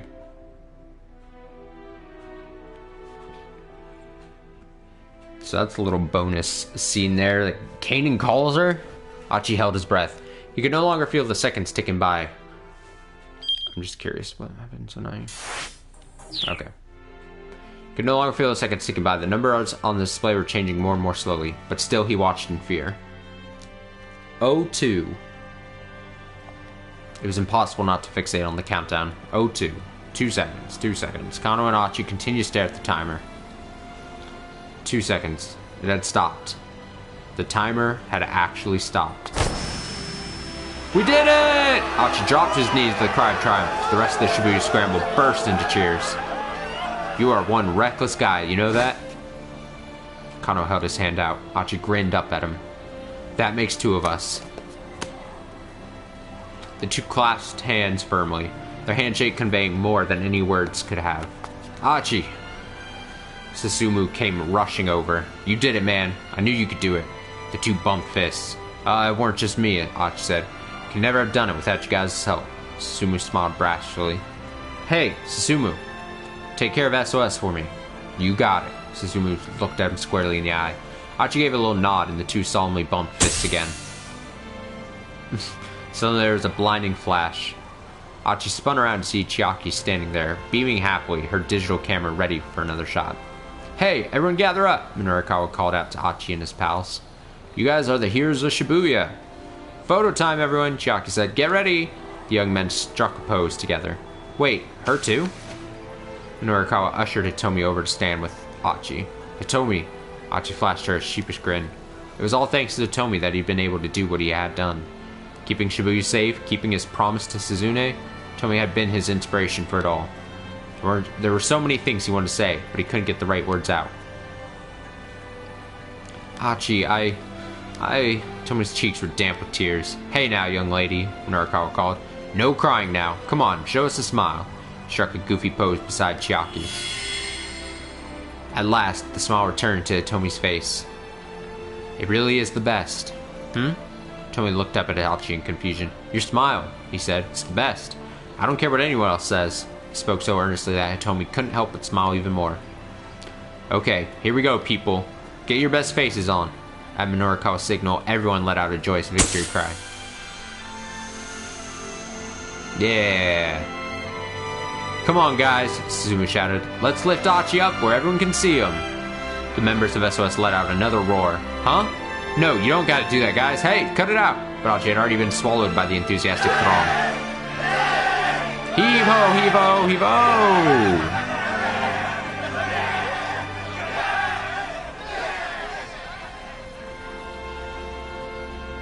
There in the middle of the scramble, Archie had been hailed as a hero. Kano looked on with a satisfied smile. What they had achieved together was nothing less than a miracle. It had taken a lot of luck and more than a few coincidences for them to stop the bomb. Coincidences? Kano muttered to himself. No, that wasn't right. This was something different altogether. Fate, that's what it was. And not just one person's fate. The destinies of several people had collided, gathering momentum until coincidence became inevitability, and Shibuya was saved. The raucous crowd tossed Archie high into the air again and again. As a plainclothes detective, Kano would probably never be showered with adulation quite like that. Well, that was alright. A detective's duty was to ensure the safety of the people. He didn't put his life on the line so that he could be a hero. Just seeing all these smiles, that was good enough for him. Kano only needed the approval of one person, and that was Rumi. Rumi, I hope she managed to get out of Shibuya okay. Suddenly worried, Kano pulled out his cell phone.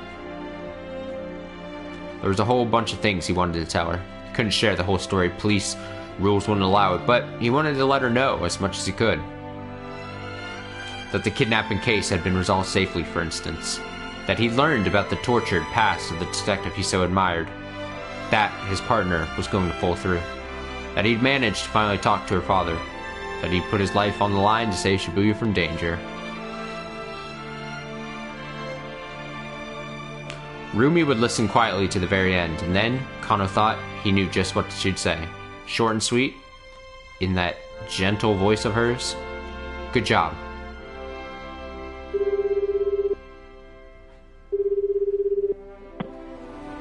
Ah, Rumi? Hello? There was no response. Did they have a bad connection? Hello? Rumi, are you there? Can you hear me? Look, the case is closed now. If you're still somewhere close to Shibuya, I'd love to see you if I can. You want to see me, huh? Don't you have a mountain of paperwork you should be doing first? The gruff voice was Shizu's. Oh, well, you see, Father, I told you not to call me that. Shizu barked so loudly over the phone that Kano's ear rang. Right, no, of course, and yes, I'll do my job. I just wanted to check and make sure that Rumi was alright. Looks like I misjudged you. Maybe you are the kind of guy who'll blow off work just to meet with a girl. Dad, hey! Kano heard Rumi's voice cry out with exasperation. Come on, let me have my phone! I know that work is important, sir, Kano said hurriedly, but Rumi is even more important to me. He felt his panic rising. After all that had happened, he didn't want Shizu to end up with a bad impression. Oh, be quiet. If you want to see Rumi, you do it once you've finished your work. Well, but I'm not sure when that's going to be.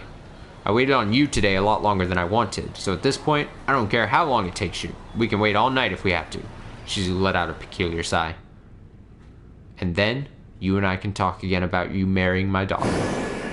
Huh? Before Kano could be sure he'd heard that right, Shizu hung up. Huh? What? He stared at the phone, his mind reeling, and then he was hit with a veritable explosion of joy. Yes!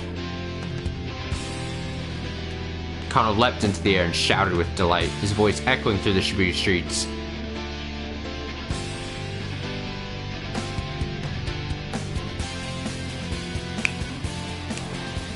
Once the crowd had put Achi back down on his feet, he rushed over to Hitomi. So, Hitomi. Yes? Hitomi, there's so much stuff I want to talk to you about. So many things I want to tell you. He gazed into her face. Oh, it's doing the song thing. With the lyrics at the bottom? Great. But Suzune, he didn't know how to continue. Hitomi smiled warmly. She understood. Go on, Achi. Go see your sister. There's nobody here in trouble that you need to rescue now. Thank you. I better get going then. To see Suzune. Achi broke away from his circle of friends and headed out of the Shibuya Scramble. Strangely enough, his leg didn't hurt too much now. Despite all that had happened, he felt invigorated, as if he was just walking to a brand new day. Achi, Tomi called after him. I will see you again, won't I? Achi nodded vigorously. Of course. Just come to Shibuya. You'll find me.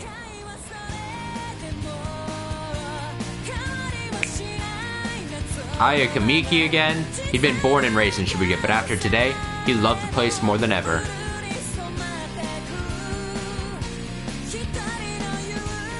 Yeah, there's some extra scenes here in the true ending. Yeah, credits! Again, this game is great. I love it.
Banging song here.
Oh, we got the post-credits scene again. It might be slightly different. Gordon Alford sat in the back seat as the car sped along the highway. Here. Gordon tossed the handcuffs key onto the seat beside him. What happened down at the Scramble? Alfred asked, picking up the key and unlocking her cuffs. Leland Palmer was arrested by Japanese police, and the bomb in the attache case was defused, apparently. Still, Palmer shouldn't pose a problem once we get him into CIA custody. I see. Much obliged. You really got yourself backed into a corner, though, didn't you? Gordon said. Yeah. I was only able to accomplish half of what I intended. Half? Alfred produced a vial from her pocket. It was filled with red liquid. Is that Tommy's blood? Gordon asked. Indeed. I managed to acquire the antiviral. But when? Gordon peered at her in bewilderment. When I blew up the minivan? In the dim light of the vehicle, Alfred's eyes shone darkly, like those of a wounded animal. Extracting the blood from Tomi while she was unconscious had been a simple matter. Saving the girl's life had been more than just a means of ensuring her trust. Alfred had been looking for the right moment to carry out the extraction.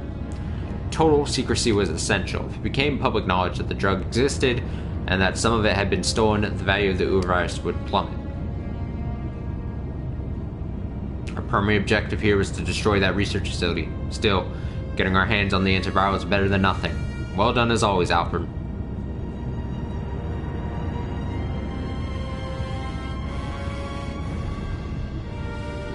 Crazy. Crazy. What is this? Have we seen this before? This looks new. I don't think I remember seeing this video. What the hell? So intense. Oh my god, this is so dope!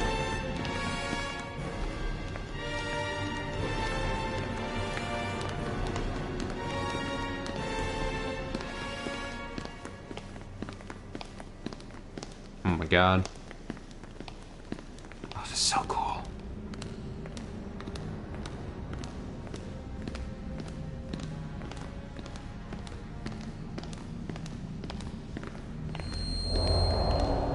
What? Oh my god. Is it the real Kanan? Is this gonna be some epic showdown? Real Kanan versus fake Kanan? Oh snap. Oh. Fucking so good. Behind her? Oh man.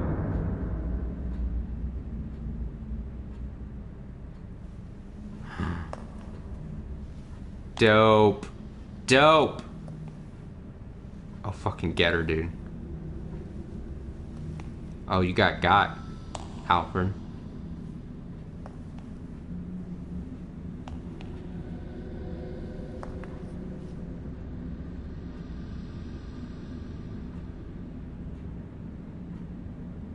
What about the other guys? Really? Oh, that's so good. That's such a good true ending. Oh, well, hopefully, Kanan, true Kanan survived that, hopefully. Hey! The black bookmark! Yeah, hopefully the real Kanan survived that, because she had called Maria. And was like, hey, we're gonna hang out, or, you know, basically whatever. You know. She died. There. Oof. What is this? What is this? パスコードが変えられている。解放戦線を裏切ったのか。目的となる貨物車両を3両に。警報は解除したんじゃないのか。定か、そちらの進行は。潜入経路の問題はない。みんな黙らせていいんだよ。彼女の専門は暗号破り。それ以外に理由はない。待て。渋谷の文字はお前とは相性が悪いみたいだ。Excuse me? Anime? Kanan preview. Added to bonus content. Kanan preview. Added to bonus content. Excuse me?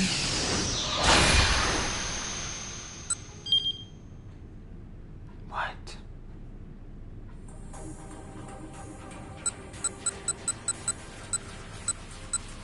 Oh, and then there's the Suzune preview.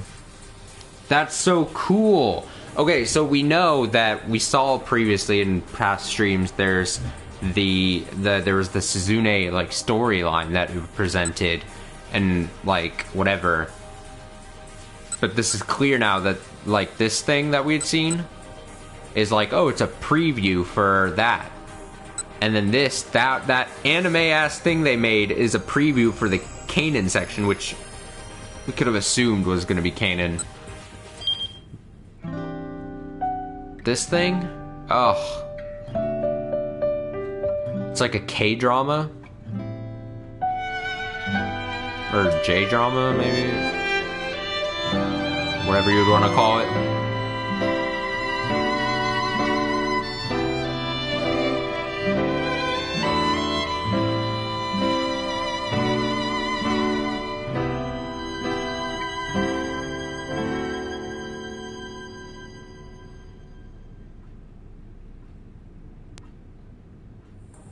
That's actually so ingenious that I don't know if the storylines, I mean, we're going to see here in a bit, the Kanan and the Suzune story follow the presentation like these, but even if they don't, that's actually even more like clever, but also like a great presentation to be like, oh, here's like this drama type of opening as a preview for the Suzune pathline. Here's some cool anime ass preview for Kanan's thing.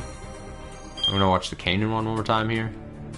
お前はまだ復讐を考えているな。パスコードが変えられている。解放戦線を裏切ったのか。目的となる貨物車両を3両目。警報は解除したんじゃないのか。定か、そちらの進行は。潜入経路に問題はない。みんな黙らせていいんだよ。彼女の専門は暗号を破る。それ以外に理由はない。待て。渋谷の文字はお前とは相性が悪いみたいだ。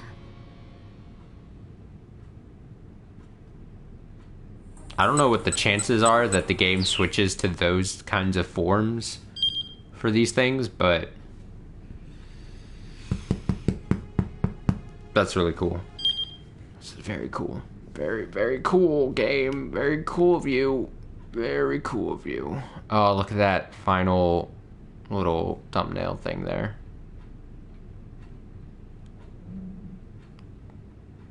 Incredible.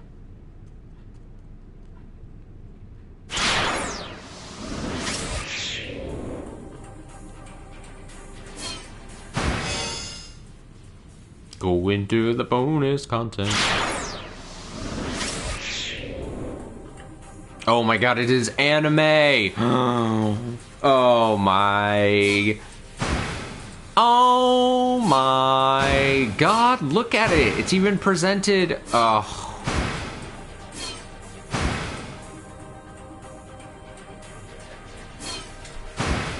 I can't believe you've done this game.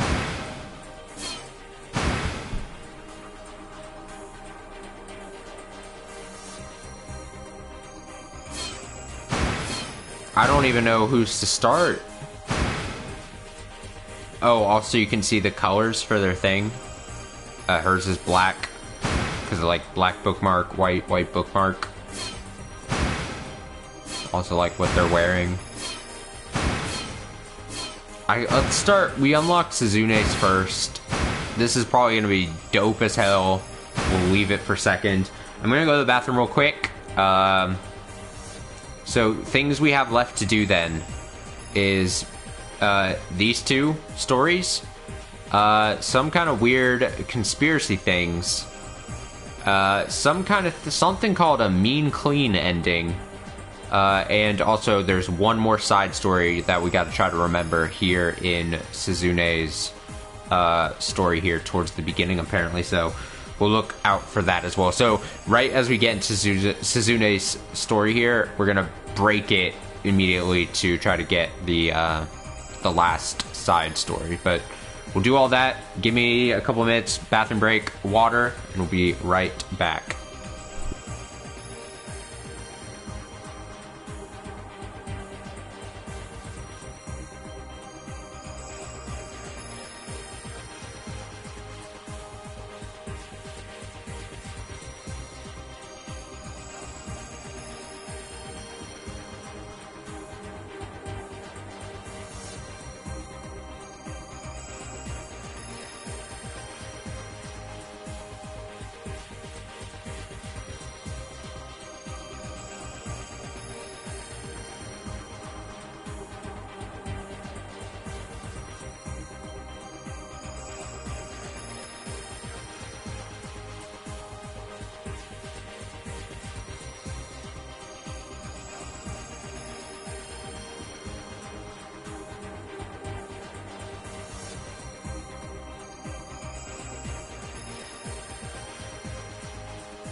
Okay, I want to say before we get into this, and we'll start with Suzune because, like I said, I think the Kanan one's going to be very interesting. But we unlocked Suzune first. It'll probably be a little side story about Suzune, you know. Gear us up for the main event that is what looks to be that Kanan story. But I want to say before we do it, and I don't know how long these things are going to be. Hopefully not super, super long. But good on all little guides that I've used up to this point for this game, for the occasional stuff. Nothing ever pointed to this being a thing. Like, no hints whatsoever that there's a Kanan anime, apparently.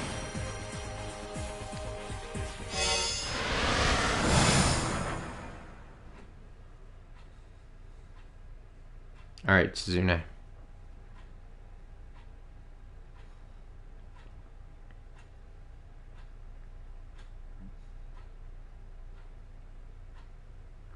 Okay, I was looking at what screen I'll be looking for the last side story. It was almost 1 o'clock.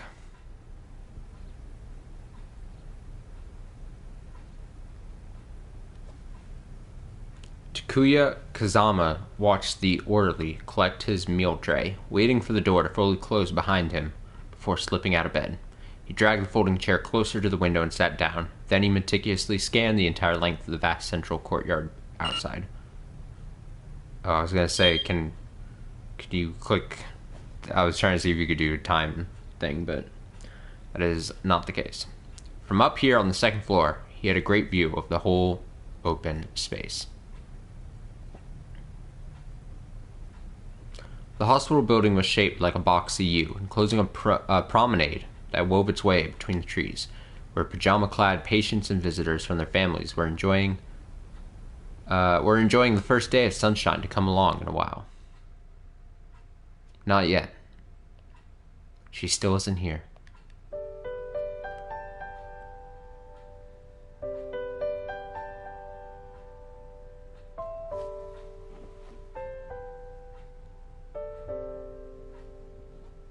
I seem to be doing okay today.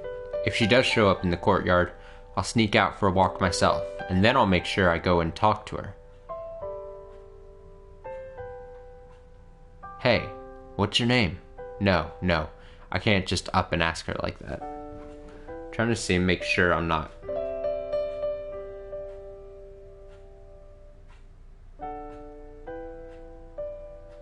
Okay. No, I can't just up and ask her like that. Maybe I should tell her my name first. I'm Takuya. Who are you? Or is it silly to tell her what my name is when she hasn't even asked? So, what's wrong with you? No, she's been here at least as long as I have. Whatever it is can't be anything small. So yeah, no way can I open with that. That comes later, much later. Nice weather we're having? Nah, what am I, 90 years old? I need to say something. Hit. You come out here all the time, huh? No, that's terrible. I might as well say I've been watching you. She'll think I'm a stalker.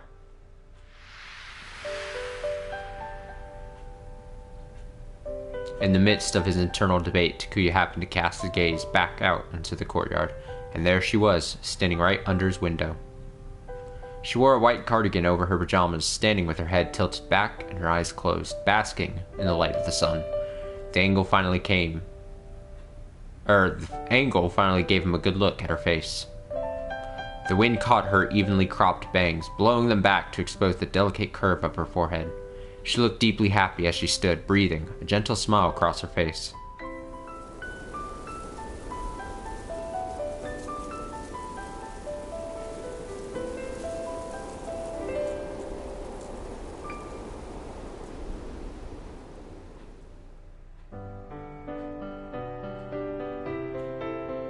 Yeah. Yeah. Heartbeat of spring. I think that for sure guarantees that the Kanan thing is going to be a damn ass anime.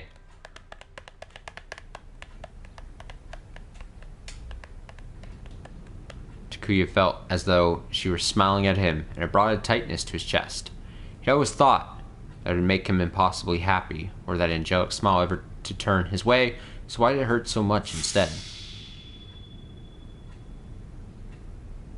He saw her open her eyes back up, and he hurriedly backed away from the window. She saw me, or did she? No, there's no way she could see here with the glare. But what does it even matter? I was going to talk to her anyway, right? So go on, get out there. Fighting his nerves, Takuya moved back to the windowsill. She was gone. Where had she disappeared to? Takuya scrambled out of his room and rushed to the elevator. It'll be alright, my muscles aren't too stiff. Today's a good day. Takuya? Takuya, where are you going? He recognized the voice of a familiar nurse calling out from behind him, but he ignored her and jammed his thumb on the close button. Once he was down on the first floor, he made his way to the courtyard exit, slipped on some sandals, and headed outside.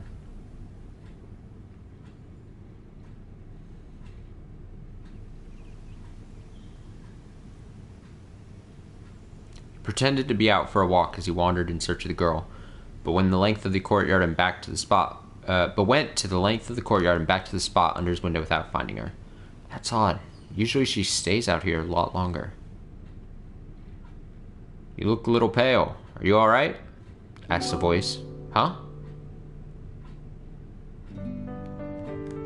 He turned and saw the girl sitting on a nearby bench. Takuya took half a step back in surprise. Somehow he'd missed her in the shadow of the trees.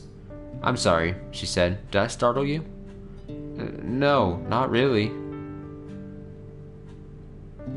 You look like you're in pain. Should I go get a doctor? She was right. He wasn't used to so much walking. I'll be alright. I just need to rest for a bit, he said, relieved he'd managed to answer. Lately his words hadn't been coming out all that well. The girl stood up and reached a hand out to him, but Takuya couldn't bring himself to take it. Instead, he simply sat down on the bench. Not too close to her, but not too far away either.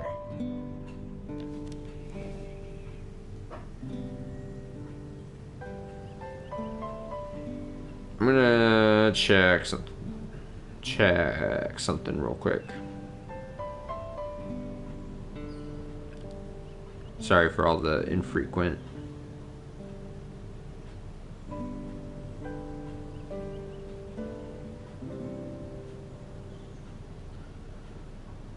Before I go,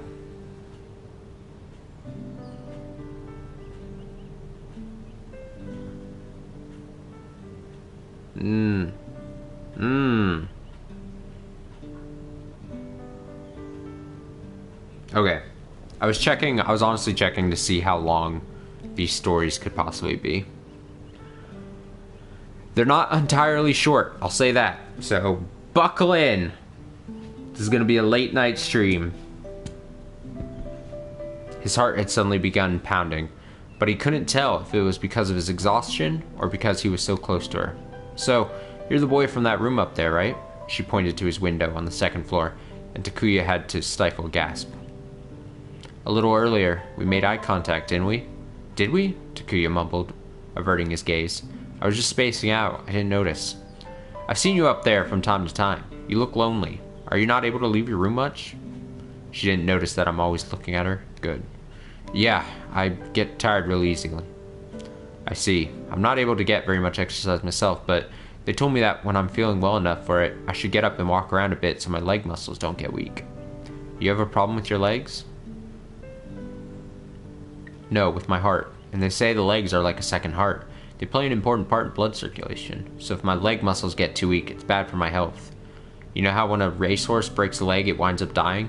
I guess it's sort of like that. Her tone was cheerful enough, as if she talked about this all the time, but the thought filled Takuya with sadness. So, he began. Yes? This is where we get the final side story, so we're gonna have to sit on the screen for a bit here. Awkwardly. But it will be the last side story.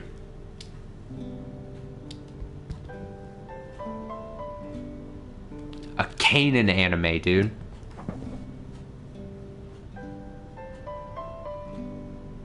I should see how long that might be.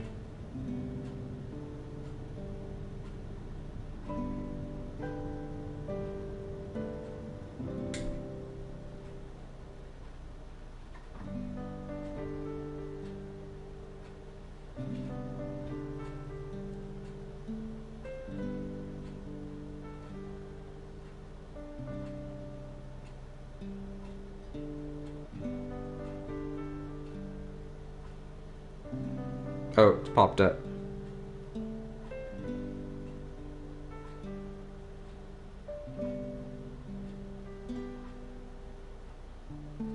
Let me see something. Because I'm seeing something that might...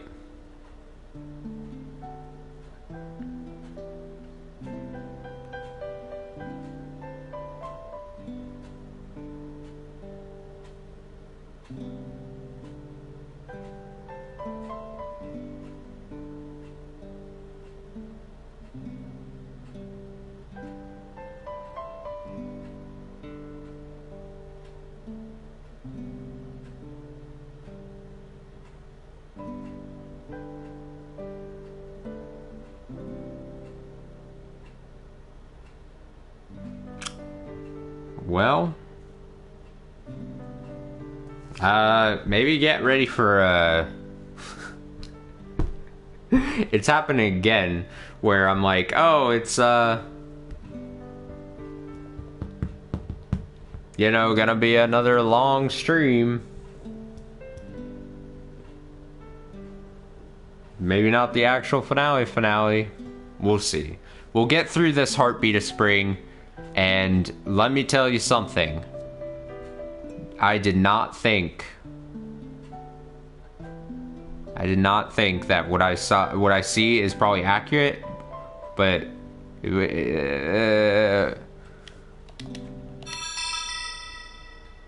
get through the Suzumu thing, and then unable to bear the sweltering heat, I stopped at a cafe on the outskirts of town for a little breather. Whose story is this? It seems I've stuck my nose into something more dangerous than I thought. It's been a month since that incident that threw Shibuya into chaos. And even now, here in the Middle East, I've still got the scoops coming my way. I got wind of an incident aboard a long-distance railway a few years back. Seems it involved an armed group that styles itself the Serpent.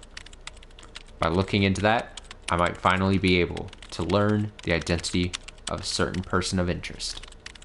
The lead is a risky one, though. March into it too blithely, I might wind up getting killed. But what can I do?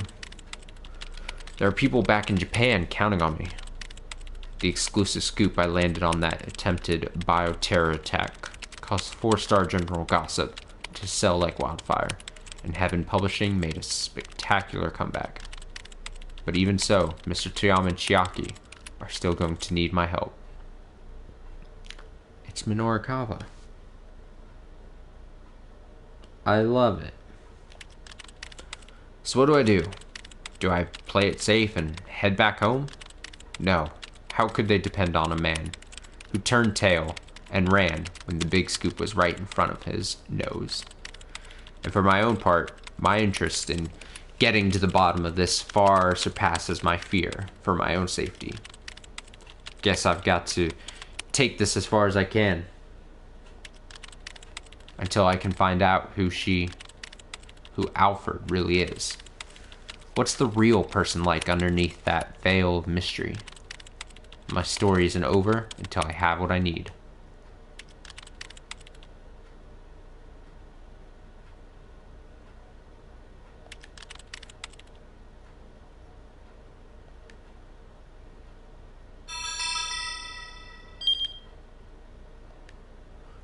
Minorikawa not finished.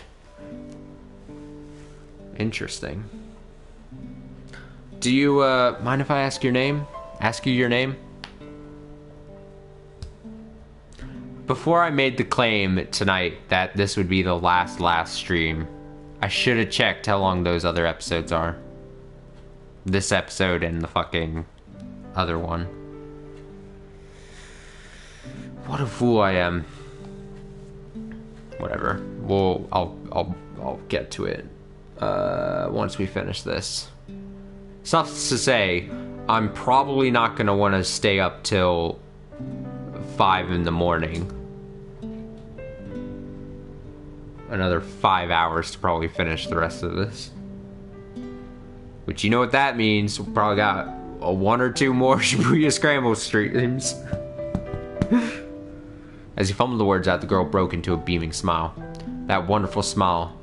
The one that until now he had only seen from afar so many times. Suzune Endo. The Suzune is written with the characters for bell and sound, so like the chiming of bells. Suzune, the chiming of bells. It was a name that suited her soothing voice perfectly. Suzune Endo. Suzune Endo. Takuya repeated the name to himself over and over. What's your name? Takuya. Takuya Kazama. Takuya Kazama, huh? That's a pretty cool name. I guess it means tough guy or something. Not that I live up to that. The truth was that Takuya was always embarrassed to tell strangers his name. I don't know about that. You seem pretty cool to me, Takuya. So, how old are you? Takuya's heart sank. Only kids had to be told they were cool. I'm 14. What about you, Suzune? From afar, he hadn't realized how tall she was. Taller than him and probably older. I'm 17. He thought the difference would be less. 3 whole years apart? Takuya's heart sank further. Now she seemed even more unattainable. As he tried to think of a way to nonchalantly ask Suzune where her room was, he heard the slap of sandals approaching. Suzune! The boy came running up. He was young, maybe in 1st grade or so. Hi, Ken. Long time no see. This your brother? Takuya asked. No, he's in the room next to mine. Who's this? The boy clung possessively to Suzune's knee as he peered at Takuya. This is Takuya Kazama. He's a patient, like us. Huh? Hey, I got some candy. Want to eat it? The boy tugged on Suzune's hand. Oh, yeah. All right. Then, Takuya, I'll see you later. Yeah, later. Later? Later when? Am I actually going to get to see her again? As Takuya watched the young boy drag Suzune back inside, he felt a bitter surge of resentment. He thought that finally getting the chance to talk to her would make him feel a lot better. But instead, he felt worse than he had back when all he could do was stare at her through the window. The sunlit garden suddenly struck him as cold and desolate, so he trudged back inside, his muscles faintly shuddering with each step.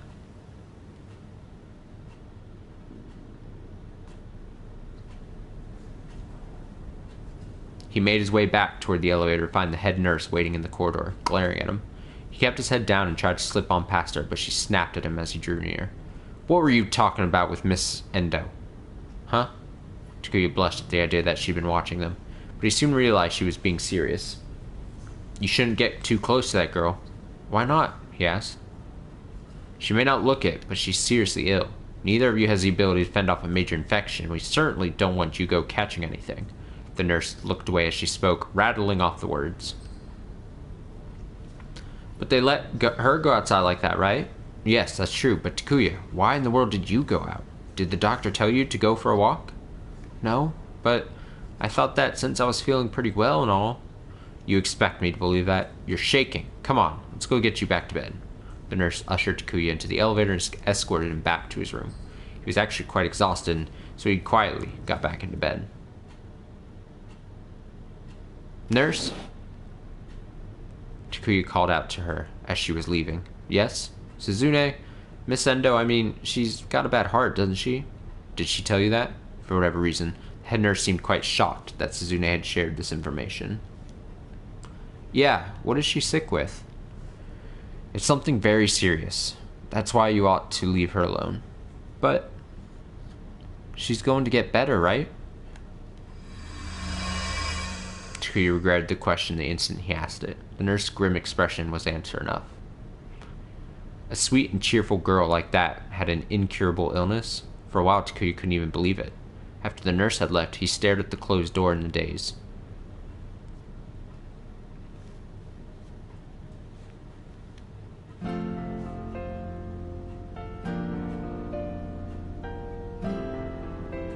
From that day on, Takuya kept up his vigilant watch on the courtyard, sneaking out of his room whenever he caught sight of Suzune. Bit by bit, the two of them began talking more. Sometimes she'd come out 2 days in a row, and sometimes he wouldn't see her for nearly a week at a time. Other times he would wander the hospital corridors in search of a room, only to be intercepted and sent back to his own room by the head nurse.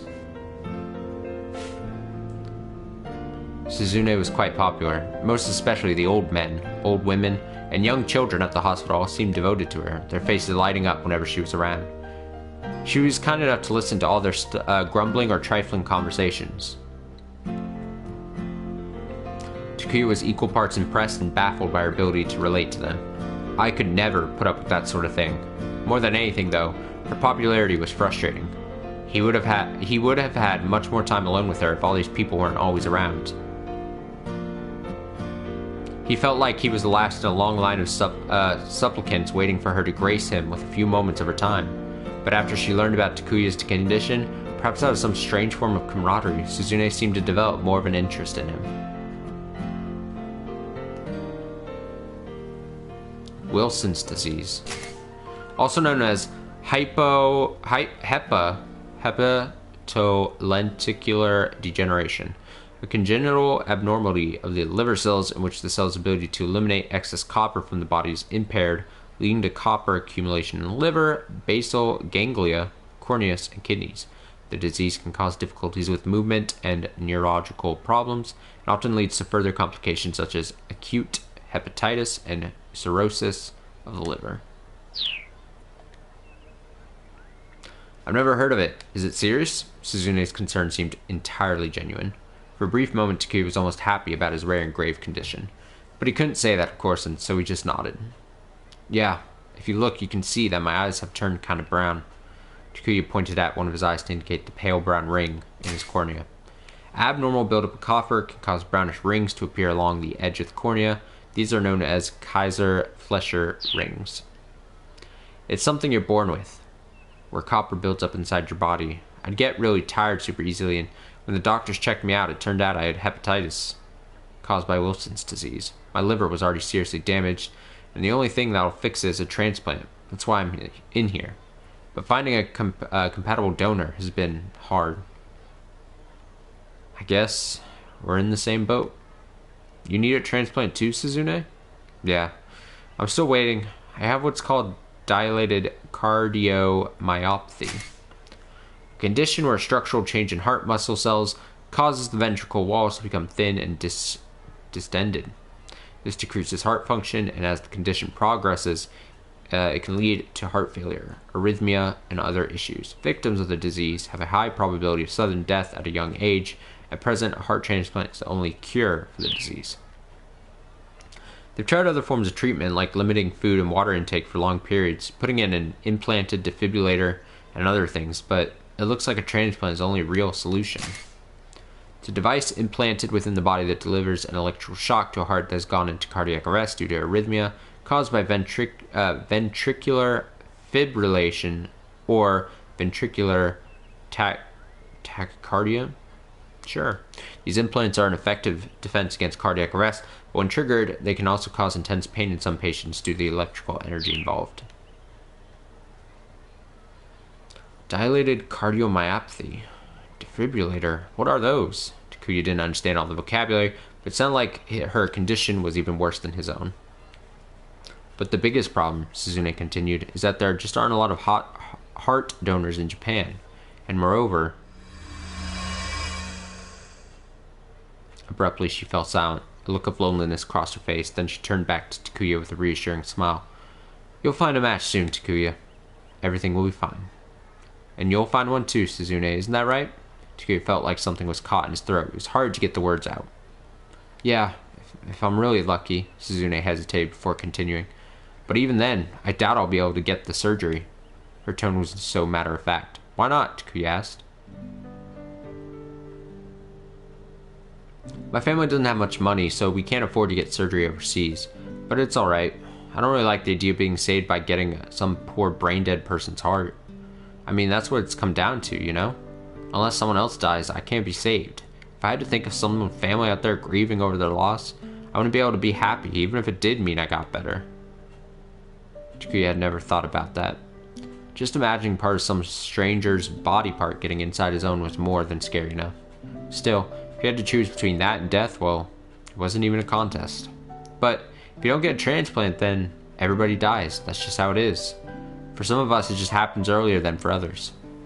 You can't just give up like that, Takuya cried. I won't survive unless I get someone's liver. But if I'm lucky enough to actually get one, I'll be happy about it. The doctor told me that people only give their organs on death because they want to. They want to save lives. Suzune appeared flustered. I'm sorry. I know that's the way I should be thinking about it. I'm sure that things will go well for you, Takuya, and that they'll find a donor for you, and you shouldn't hesitate to get that surgery. By getting better, you'll be honoring the dead in a way. But she let out a sigh. That's not going to happen for me. Why not? My blood type is really unique. I don't think a compatible donor is even going to turn up. A unique blood type? Takuya stammered a little as he asked. You mean like Rh negative? Suzune shook her head. You've probably never heard of it. It's called Bombay. They say only a few dozen people have it in all of Japan. One of that handful of people would have to happen to go brain dead. Then they'd need to get that person here before their heart stopped. And then the surgery itself would need to go well enough. That's too many coincidences to hope for, you know? Takuya was too surprised to say anything at all. I'm not about to live what's left of my life expecting that I'll win the lottery like that, Suzune said. It's better to focus as best I can on what I can do. On what you can do? What do you mean? There are a lot of patients here, like you and me, who have been here for a long time. Most of them are senior citizens whose families rarely, if ever, come to see them. And I kind of enjoy listening to older people talk. They've all got plenty of interesting stories to tell, but more importantly, it brings smiles to their faces, having someone who will listen to them. They tell me that, for a little while, it's like they're young again, like their pain has gone away.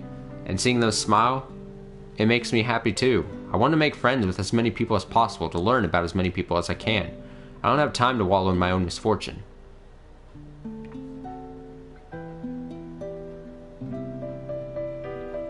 Takuya had assumed that, unlike himself, Suzune was as cheerful as she seemed to be because she had hoped she'd get better. He had been suffering through his own illness, and had thought day in and day out about how unlucky he was to have been born with it. Though he hated to admit it, he had long since discarded any hope that they'd find a donor and give him a successful transplant. Until he met Suzune, he lived every day, cursing his fate. Their circumstances were so similar, so why were they so different? Suzune was like an angel. Takuya felt like a miserable excuse for a human being. Same, dude. I had to spend I have to spend a lot of time resting in bed, Suzune said, so I read a lot. Novels, essays. Sometimes I try reading more difficult books on philosophy. I don't always understand a lot of it, but sometimes it just clicks, you know? And I read high school textbooks sometimes too. Well, except for math. I've given up on that. Takuya didn't like reading. When he was in his room, he just watched TV. A lot of the time, the only shows that were on were garbage, and he knew they were garbage while he was watching them. But there wasn't anything else that caught his interest. His motivation to study was non-existent, and he certainly didn't have any textbooks in his room. It wasn't like he was going to go on and live a full life, get a normal job, have a normal family. So what point was there in studying? That's what he had always thought, at least. Am I just wrong?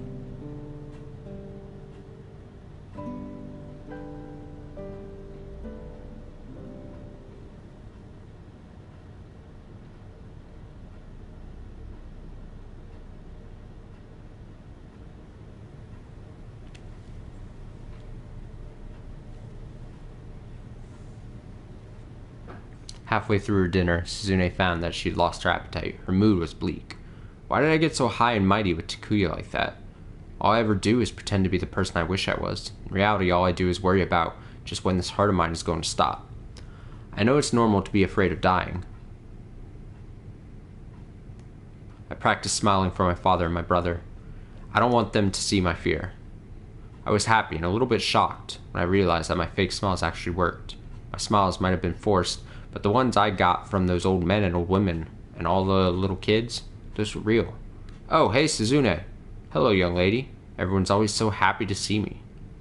At some point, Suzune had realized that she was no longer able to tell if her own smile was fake or not. She wasn't lying when she said that the smiles on other people's faces brought her joy. But every now and then, the loneliness returned. She wished she could tell someone how scared she was, finally let herself shed the tears she'd held in for so long. But she'd never be able to do that to either her father or brother. She didn't want them worrying about her any more than they already did. Uh-oh, shit. Her pulse grew erratic. Her intense heartbeat hammered, like the hoofbeats of a horse at full gallop. This type of abnormal heartbeat, known as a gallop rhythm, instead of the normal 2-beat lub-dub rhythm of a healthy heart, it consists of 3 beats, resembling the sound of a galloping horse. That is scary as shit, an indication of potential heart failure. That is terrifying. A sensation she'd known since childhood. Then she felt an intensely painful electrical shock course through her. Her implanted defibrillator had activated. Oof. After suffering through the pain for about 10 seconds, she felt her heartbeat stabilize. Heart conditions are scary. I'm alright. My heart is still pumping. But despite her relief, it was impossible not to think about her how time was drawing ever closer. What should that say? It was impossible not to think about how her time was drawing ever closer. Just switch how and her. If you're in pain, just say so. It's okay to admit it.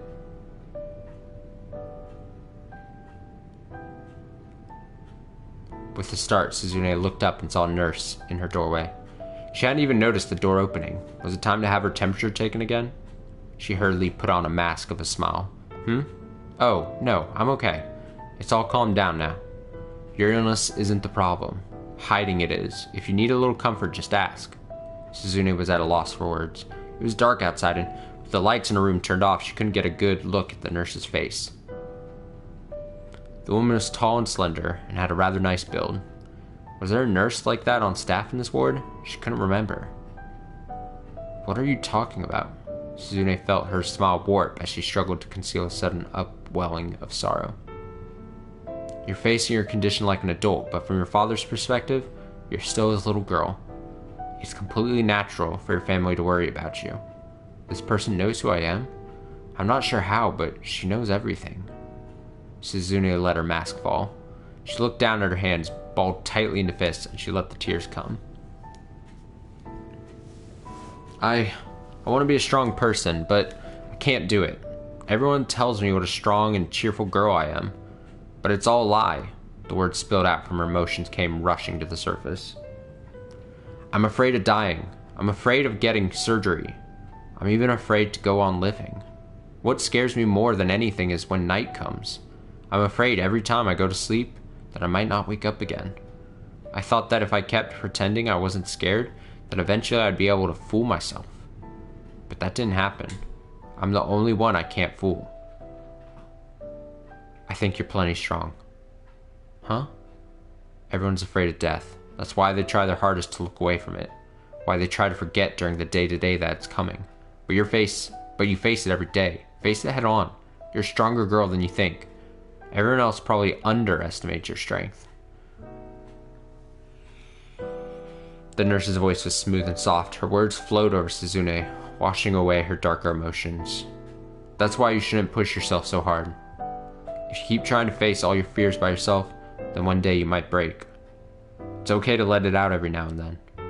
Vent your frustrations. You're fighting so hard every day. There's nothing wrong with asking for a little help. The nurse sat down on the bed and began to gently stroke Suzune's hair. If you're ever afraid to go to sleep, call for me, anytime. I'm always here for you. I'll watch until you wake up in the morning. That should help, yes? I couldn't ask you that, is what Suzune had meant to say. But the comforting warmth that enveloped her stopped the words, carrying her gently toward sleep. It was a feeling she'd nearly forgotten. Is that like a representation of the dead mom?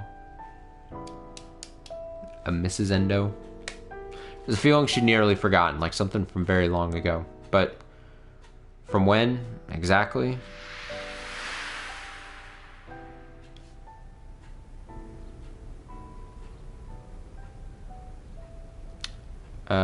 When Suzune woke the next morning, the nurse was gone, but she did not despair. If she ever needed her, the nurse would be there for her again. Of that she was sure. Good morning, Miss Endo. The nurse who came to take her temperature was the usual one, not the one who'd been there in the night. Good morning. A natural smile came to Suzune's face. She felt deeply grateful that she'd gotten to live to see another day.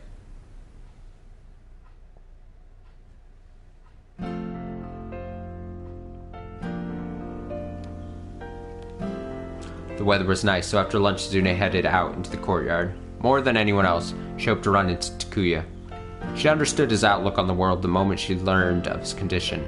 Plus, it was kind of cute, seeing how hard he tried to hide the way he felt. The fondness she felt for him was like that for a younger brother. At some point, she realized that they had a special bond. There was a sense of solidarity, knowing that they were both waiting on a transplant for an otherwise incurable disease. She wanted to say that the things she told him that day before, that was just her searching for an ideal, something to live up to. She wasn't philosophical, she wasn't enlightened, she just wanted to be honest about how hard it was every day.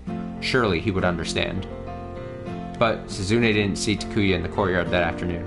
She made small talk with several other patients like she usually did, then headed back to her room. Oh wait, give me just a minute here.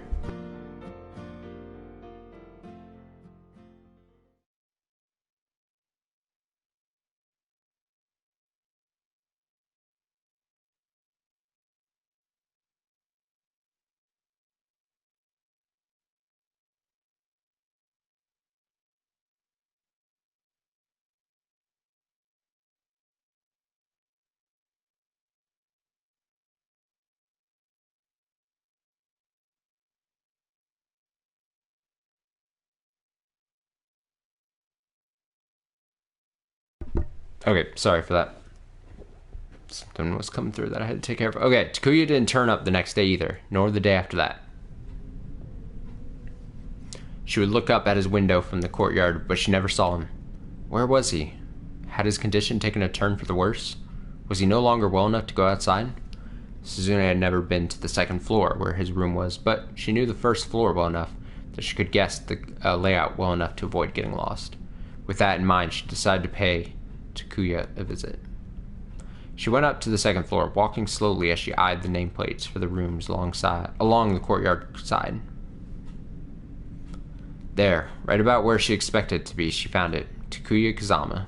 She'd been afraid that his nameplate had been removed. If it hadn't been there, that would have meant he'd been discharged. Oh, I didn't mean to press that. that his room had been swapped for some reason, or else. As Suzune was about to knock, a voice called out from behind her. Miss Endo? She turned around to see an unfamiliar nurse standing there. Perhaps she was in charge of the ward, or had seen Suzune walking around before, and that was how she knew her name. Yes? Suzune asked. Were you looking for Takuya? Yeah.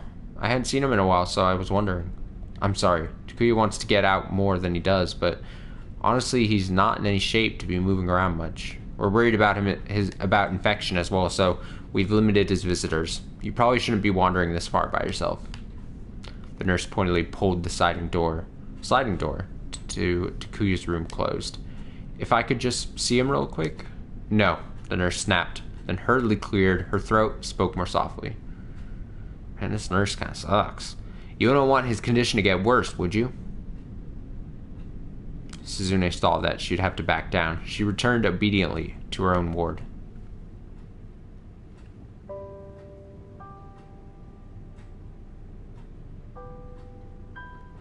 But she had a hard time accepting the fact that she couldn't visit Takuya. Does that nurse have some kind of grudge against me? Not only does she know my name and know about my condition, she must also know that I've been talking with Takuya in the courtyard.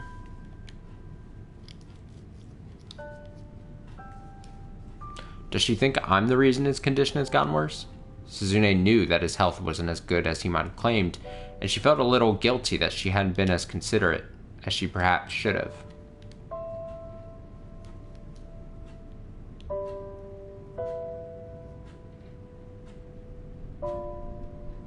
After that, whenever Suzune went out for a walk, she made a point of swinging by Takuya's room, asking several nurses and doctors about his condition. They'd always say he was doing fine, but staunchly refused to let her see him. Is he maybe already? Suzune couldn't help but imagine the worst. Is everyone just working together to keep me in the dark? But why would they do that? Do they think I'm his girlfriend and they're trying to keep me from shock of finding out or something? No, that was ridiculous. Besides, this was a hospital. Suzune knew full well that they didn't have the time to put on some weird piece of theater after a patient had passed away. There must be some other reason. Some reason they didn't want us to see each other. Willing to do whatever she could to discover that reason, Suzune tried changing the time of day that she stopped by Takuya's room. Maybe if nobody was watching, she'd be able to sneak a peek inside. Sounds like a bad idea. If someone happened to be coming or going, she might even be able to get a look at his face. But Suzune never imagined the way she'd finally wind up seeing him again. On that day, she had been hiding behind one of the heated meal carts used for delivering dinner to the patients. She followed the orderlies as they brought the cart toward Takuya's room. They'd have to open his door in order to bring his tray inside. But before she reached his room, the door swung forcefully open, and a bed was swiftly pushed from inside. Uh-oh. Doctors and nurses, their faces pale, ushered it along, pushing the meal cart out of the way as they raced down the corridor. Takuya lay on the bed, his eyes closed, his face severely jaundiced. He didn't appear to be conscious. Takuya! Suzune cried out without thinking. One of the nurses glanced back at her briefly before disappearing from sight with the others as they brought the bed into the elevator. Takuya! As Suzune stood there dumbstruck, her eyes strayed to the open door to his room. With shaky footsteps, she went inside. Takuya's room was largely the same as her own. There was a hot locker by the entrance, along with a small refrigerator. Over by the window was a TV stand. Next to that was a bookshelf, packed with books. She picked up one of the books atop the bedside table. It was a beginner's primer on topics such as organ transplantation and brain death. On the bookshelf were other, more difficult-looking medical volumes intended for experts. Takuya's been studying up on diseases? I wonder if he's been holed up in here, reading these the whole time. Maybe he'd overdone it studying. That would be a cruel irony. Oh my god, if it comes out that Takuya has Bombay blood, and he either purposely or found out and then to, like, try to help her, that'd be crazy. If that's what ends up happening, oof, I'm gonna be upset, I'm gonna be sad. Suzune prayed to a god she had never before believed in. Please, save him. Pretty sad.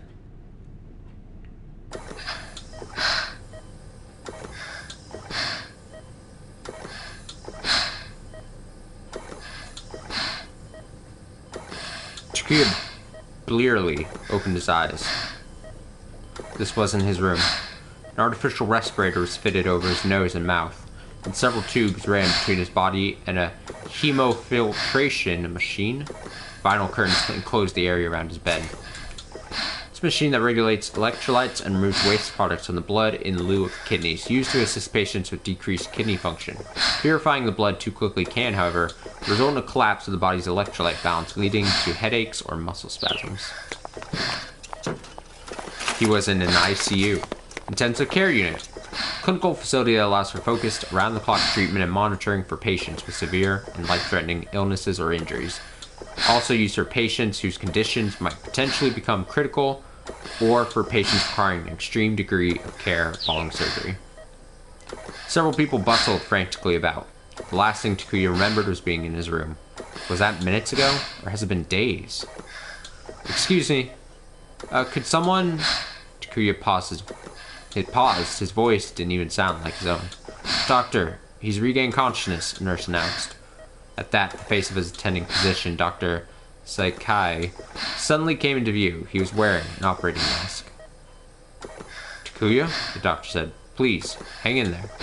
Takuya? It sounded like his father and mother were there, on the other side of the curtain. And if the staff had called them here, did that mean he was in the brink? What day is it?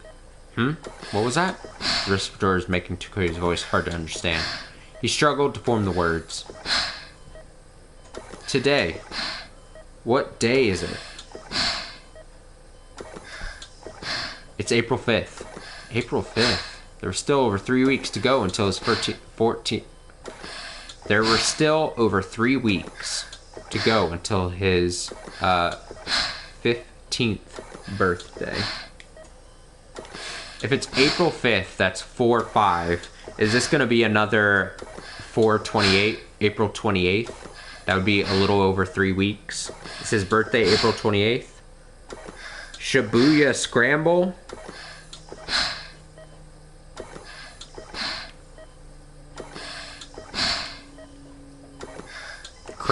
Crazy. All the numbers are adding up. What was going on? It's too late to save me, isn't it? You mustn't say things like that. How much longer do I have? Will I make it another month? Saiki lowered his eyes. No guarantees, then. Please, doctor. I just need 3 more weeks. Please, do whatever you can to let me live for just 3 more weeks. I can't die yet. Dr. Saiki nodded, thoughtful look on his face.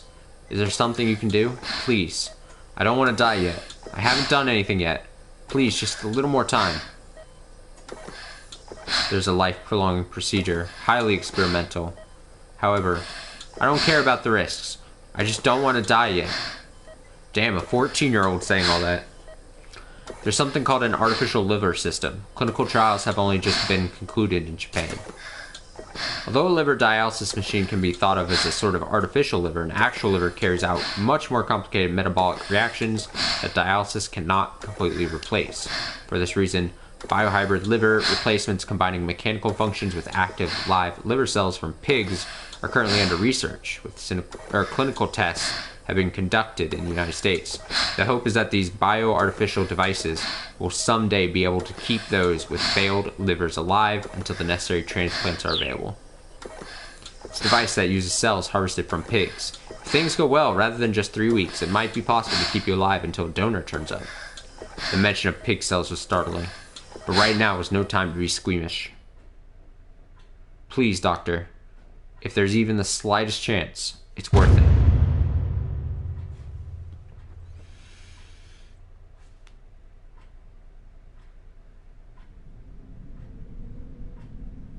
After Takuya was rushed to the ICU, Suzune went to check up on him every day without regard for her own well-being. Day after day she visited, only to be told that he was still in an unconscious state.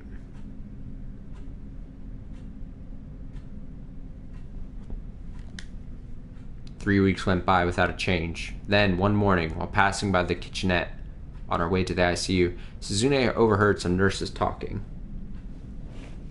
Did you hear? Takuya's regained consciousness.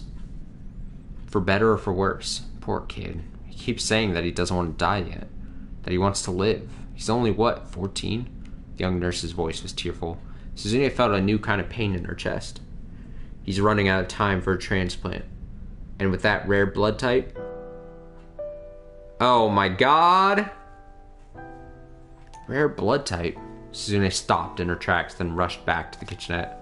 I fucking called it, dude. Excuse me. What do you mean by rare blood type? The moment she saw Suzune, the nurse clammed up and tried to slip away. Please, hold on. That rare blood type. Is it Bombay? Suzune shouted. The nurses exchanged an awkward look with one another, and though neither of them said anything, Suzune knew that she was right. Takuya has Bombay blood too.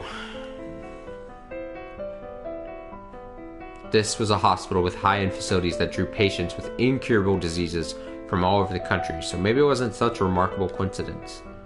Transfusions for rare blood types such as Bombay were difficult to come by at regional hospitals. There were some advantages to having another such patient on hand nearby. But there were downsides too. Now the inexplicable behavior of the doctors and nurses made sense. They had been trying to keep Suzune and Takuya from each discovering that the other had Bombay blood. It was unsettling enough to know that someone else with a blood type only possessed by a few dozen other people in all of Japan was hospitalized right alongside you. But when both of you were waiting for compatible donors in the hope of receiving a transplant, that was enough to upset anyone's composure. How must Takuya have felt when she told him that she had Bombay blood as well? If I die, she could live. Something like that must have crossed his mind. The fact that he'd started studying up about transplants again must mean he'd been thinking of something. What in the world was he thinking? If our positions were reversed, what would I have done? Suzune knew what she had to do. She headed for the ICU. She got there just as Dr. Saiki, who was her own attending physician as well, emerged from inside. Miss Endo. The doctor stopped, surprised. Suzune drew herself upright and looked him right in the eye. Doctor, please use my liver for a transplant for Takuya. You can perform a living liver transplant, right? Jeez. If you need to take half or even 2/3 of it, then please, by all means. For a moment, Dr. Saiki looked as if he'd taken a punch to the face, but soon his expression resolved into a sad smile. You heard about the blood? Suzune nodded. I'm afraid that won't be possible. A living liver transplant is dangerous enough for a healthy person. Someone in your condition would never be able to tolerate the surgery. You can do it when my time comes then, Suzune said. Regardless, Miss Endo, I can't carry out a living liver transplant between complete strangers. The law doesn't allow it. If the two of you got married, that would be a different story, but that's not possible either. Neither you nor Takuya can legally marry until you're 18. Oh geez, now it's getting weird kinda. Married. Suzune had never thought about such a thing, but if marrying Takuya would make the surgery possible, she'd do whatever it took. But apparently the law wasn't going to allow for that either. Well, I don't care what the law says. If I'm the only person who can save Takuya, then please take my liver. Doctor, please. I'm afraid what you're asking simply can't be done. You need to focus on your own condition and on getting better yourself. I'm beyond saving anyway, though, right? So please, I'm begging you. Takuya needs... As Suzune grabbed hold of the doctor's gown, pleading, a sharp pain shot through her chest. The galloping heartbeat was back. No, her pulse had never been quite this erratic before. Her mouth opened and closed reflexively. She was unable to breathe. Doctor, please. Uh-oh. An electrical shock went through her from the implanted defibrillator. The world faded as she slowly collapsed to the floor.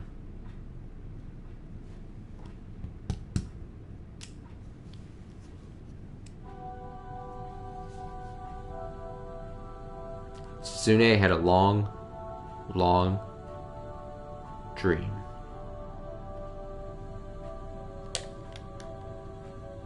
Her father was in that dream, and though Suzune couldn't clearly remember her face, her late mother was there too, trying desperately to save her. And then there was Takuya. Takuya was smiling. A genuine smile. A a smile that Suzune had never seen.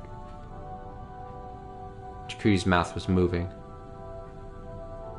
but no sound came out. She tried to read his lips.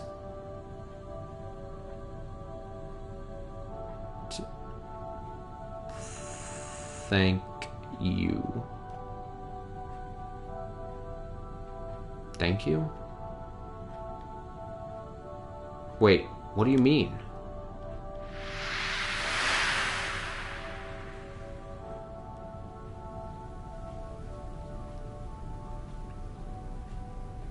Suzune cried out as she woke. She was staring up at a familiar ceiling. She was back in her own room. She spotted her older brother Achi sleeping in a folding chair nearby. A jump to Achi? What? What?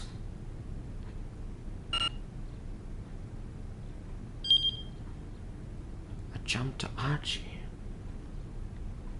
Achi. The word creaked raspily from her throat. Huh?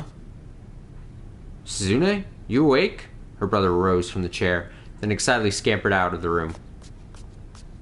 Do I have to jump? With a start, Suzune realized something was attached to her chest. She felt a peculiar sensation, 6 distinct tingles all running from the center to the left side of her chest. Electrocardiograph electrodes. She followed the leads that ran from her chest to the monitor by her pillow and was surprised to see the waveform moving across it. It was her pulse, and, amazingly, the rhythm was solid and strong, nothing like the one she'd been familiar with for so long. No, that's not my pulse. Suzune realized what she was seeing. She understood instinctively. This heart, it was Takuya's. Damn. Achi returned with Dr. Saiki, who proceeded to check the various monitoring devices by the bed, nodding and smiling with satisfaction. It's good to see you awake again. For now, there don't appear to be any signs of rejection. Of course, we'll need to be vigilant, but this new heart seems to be a good match for you, Miss Endo. It's Takuya's, isn't it? Please, tell me it's not. I told you I wanted him to have my liver. Takuya was dead. If she had his heart now, there was no way he was still alive. Dr. Saiki looked away. For a while, he said nothing. When it comes to you, who your donor is, I'm not at liberty to say anything. You understand that, right? So instead, let me tell you how things went for Takuya in the end. You two were friends. Boyfriend and girlfriend, maybe. Either way, you have a right to know about his passing. Takuya's passing. Suzune had already imagined as much, but now she couldn't hold back the tears. Takuya's dead. He's dead. Dr. Saiki went on. Takuya begged me to help keep him alive just a little bit longer. His family agreed, and so we proceeded with an artificial liver system, a treatment that's relatively untested here in Japan. For a while, symptoms abated, and he even regained consciousness. The doctor took a breath, but it was already too late. He lapsed into a coma due to acute liver failure, and then developed complications, a condition known as DIC, which causes clotting in blood vessels throughout the body. Initially, we thought he might have hepatic encephalopathy, but a CT scan of the head revealed cerebral edema. He was declared brain dead 2 days after his birthday. He was 15 years old. Dr. Saiki gave her a significant look. Suzune wondered what that implied. He was insistent that he make it to 15, Saiki continued. It's gonna be that, you have to be a certain age to be able to donate your heart to, someone who's 17 or, an older person or something. He said there was something he absolutely needed to do. On his birthday, he called for his family and told them, I want to register as an organ donor. Oh, or to register as an organ donor. That makes sense. Huh? Here in Japan, individuals under 15 years of age aren't allowed to give consent for organ donation. This is so sad. If Takuya had died before he turned 15, then his heart, and all of his organs rather, could not have been provided to a patient in need. And that was something he wished for very much. Chikuya had been reading up and studying, and he learned that he needed to survive until he turned 15. And he asked for life-prolonging measures to be taken, all so that he could register as a donor in order to give me his heart. And I don't know who it was, but apparently a surgeon was able to perform a transplant for a patient believed to be an ideal match for his heart. Evidently, this patient was also comatose and in an extremely dire state, but from what I hear, the surgery seems to have gone well.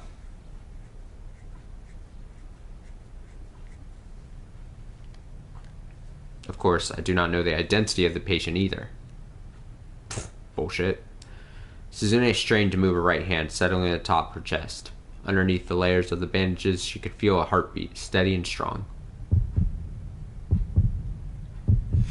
Oh, the meta, whatever. The metaphor. You know what I'm trying to say. Chikuya's heart is beating within me.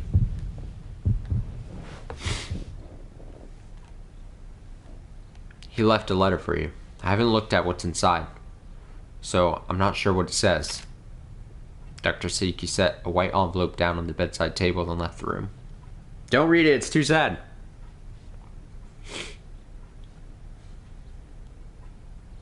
Achi, read it to me. She didn't feel strong enough to read it herself, but she didn't want to wait. You sure? Achi asked. Alright then, let's see.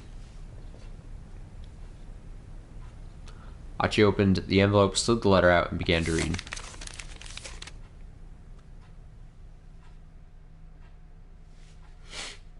Suzune. If you're reading this letter, that means everything has gone well. Congratulations. And also, thank you.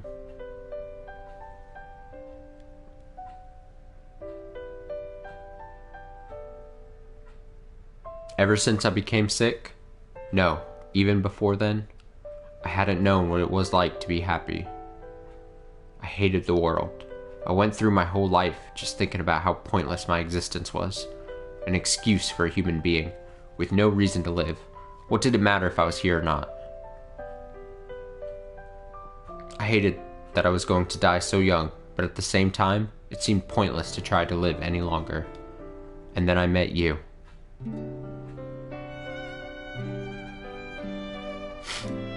I fell in love.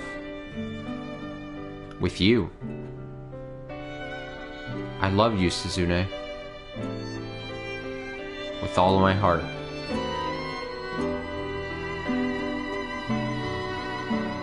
With you in this world, I wanted to go on living a little longer, because living would actually have some meaning.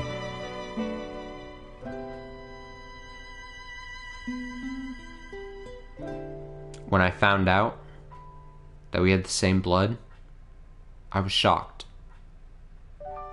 It had to be fate. Right? Neither of us was going to be able to survive on our own, but if one of us sacrificed ourselves for the other one could go on living. And I wouldn't be able to bear any world without you in it, Suzune. A fucking 15-year-old! The answer was clear.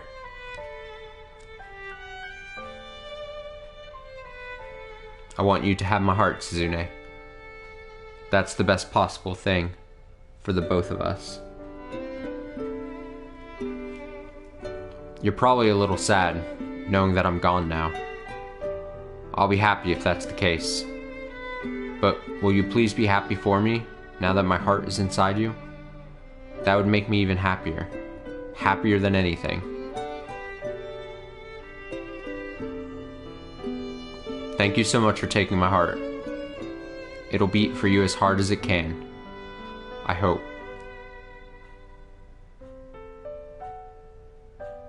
This game has no right being this sad. I wish we could have talked more. If it only had been possible. I would have likely to have gone somewhere with you. But it's okay. This way I get to be with you forever. I won't be lonely anymore.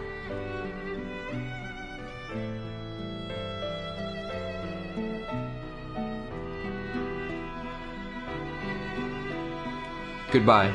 I'm looking forward to our future together. Takuya Kazama.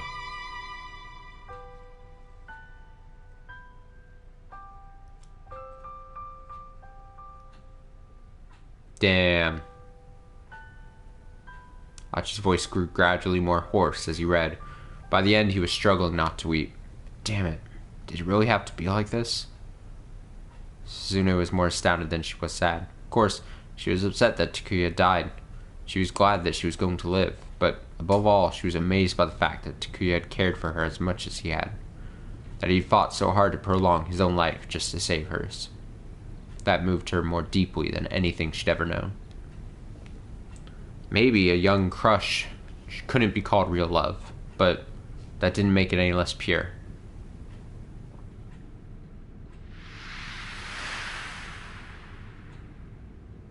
Thank you.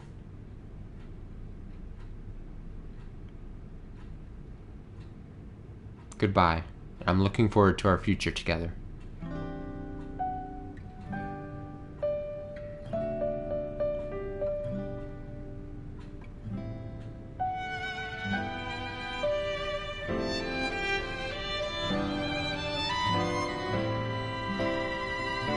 Oh, that was so good. That was so good for a little side story thing. Again, just like the really mini side character story things. Obviously, this is a bit longer than that and more important. But again, it just goes to show that aside from the main story that this game had and wove and everything, really good.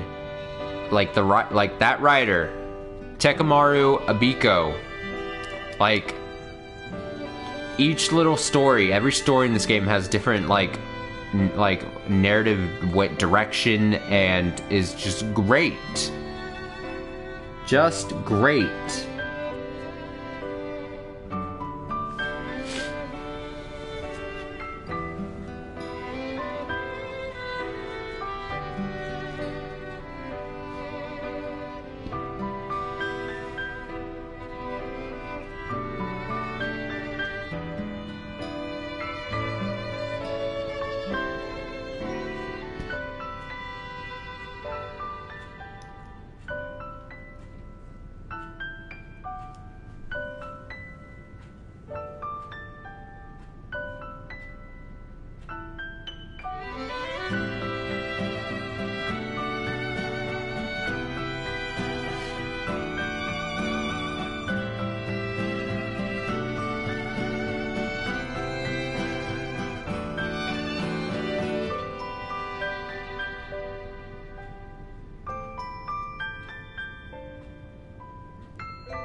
Dell computers.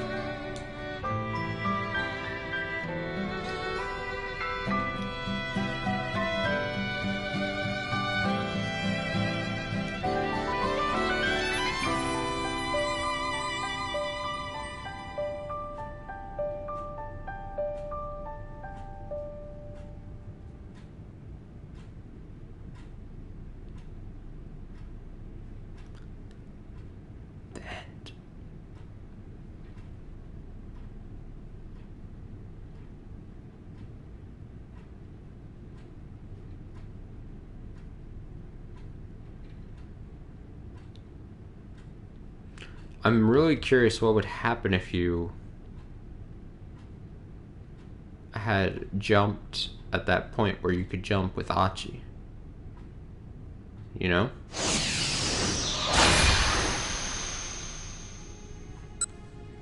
What is in bonus content now?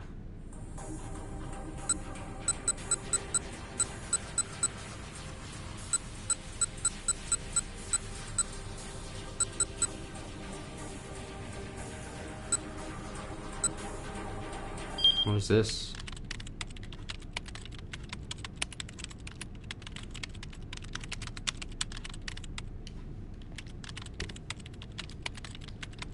Oh.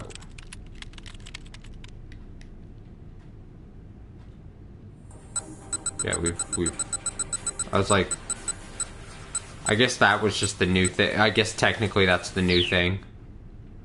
That was the new one that we had seen inside of Suzune's thing. Yeah, I'm really curious what would happen if you had jumped. Time played, 52.5 hours. Jesus. Jesus.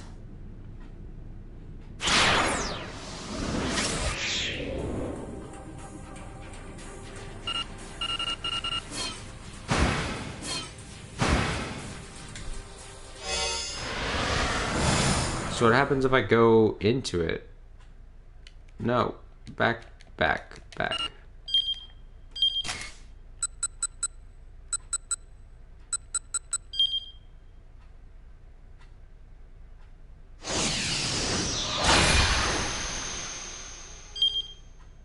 What would I... Okay, before we go for the night, I have to find out.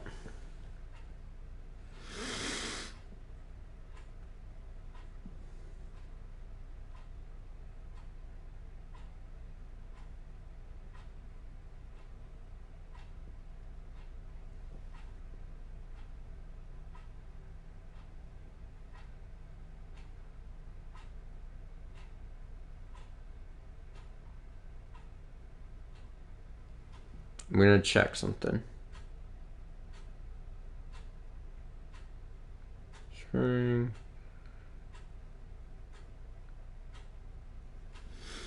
Because that...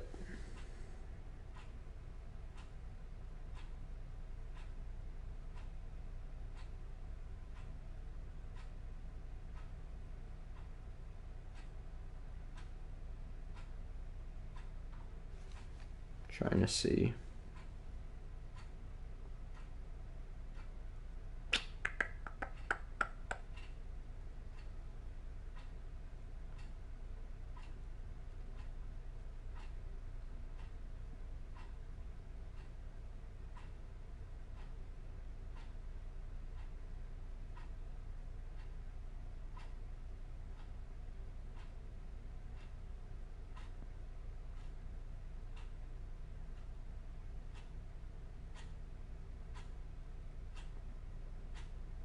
I'm checking something real quick here.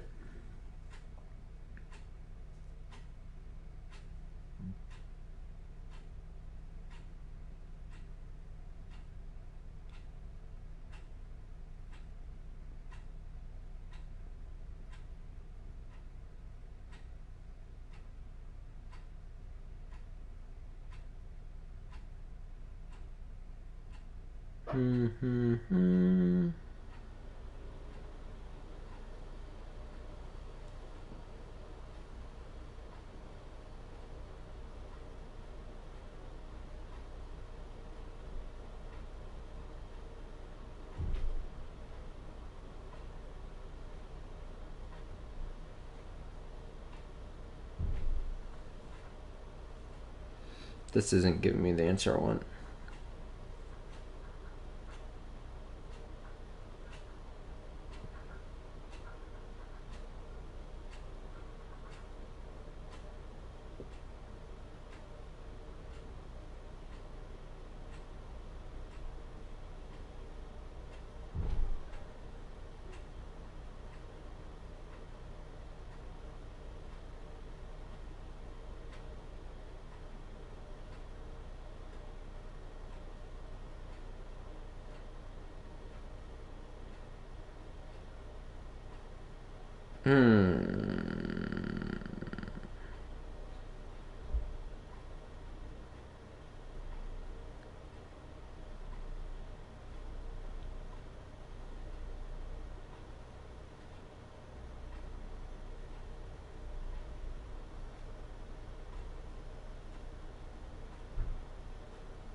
Well.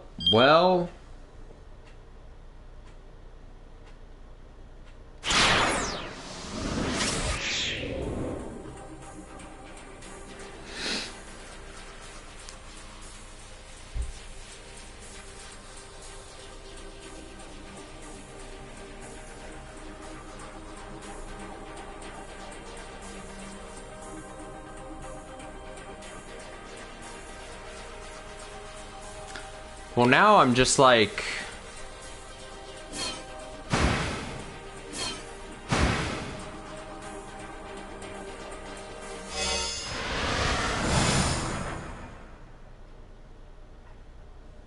Do I have to go through this whole thing to see the jump for the Achi? Should I have just... I probably should have jumped with Achi here. Let me see. What are the controls here? Read, hold for confirm, autoplay. I'll see if I can... Oh, I can just... Whoosh, just go really fast here. Okay. Let's go fast! We'll see what happens when I... Nope, we gotta go... Okay, so I should... While we're scrolling... Again, I said at the top of the stream, shame on me. Again, fool me a million times, shame on me. This is not the last Shibuya Scramble stream, apparently. I'll say this. The Kanan thing from Quick Glance online is probably multiple hours. Longer than this one. Longer than the Suzune story. And then there's still a bit more to do after that. So the thing is, here we go. So the thing is, I don't want to, and I don't know if I could. Like, I am, you know, it's still Friday after a long week, massively tired, yada yada yada. It's like multiple hours, and it's now just about 1 o'clock my time. And I'm an old man, you know?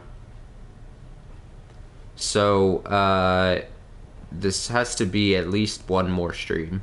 It might be 2 more streams, depending on just how long the Kanan story goes and when I get around to doing it.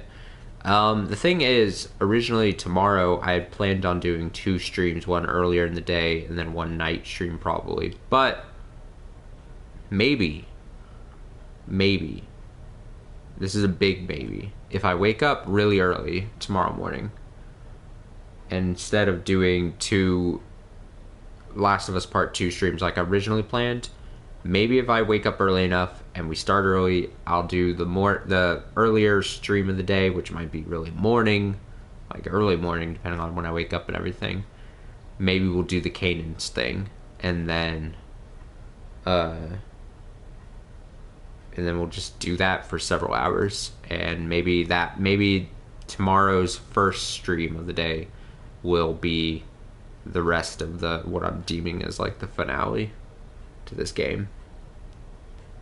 Because I would originally say, especially with us getting the true ending, I would say this is like the real, like, even though we've seen like a bunch of different endings and stuff, this is like, I would say, like the start of the finale to the game.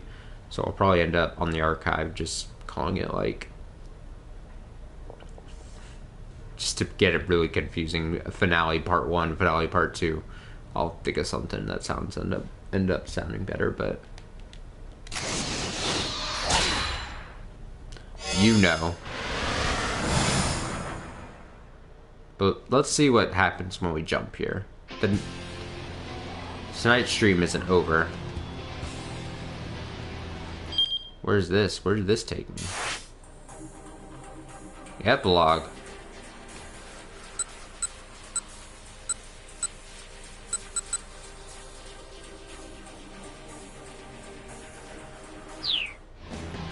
Once the crowd had put Achi back down on his feet, he rushed over to Hitomi. So, Hitomi, yes? Hitomi, there's so much stuff I want to talk to you about. So many things I want to tell you. He gazed into her face. But, Suzune, he didn't know how to continue. Hitomi smiled warmly. She understood. Go on, Achi. Go see your sister. There's nobody here in trouble that you need to rescue now. Thank you. I better get going then, to see Suzune. It's the jump to Suzune, so this doesn't do anything, I don't think. This just jumps then back to Suzune, probably. Achi broke away from his circle of friends and headed out to the Shibuya Scramble. Strangely enough, his leg didn't hurt much now. Let me go back. I'll just...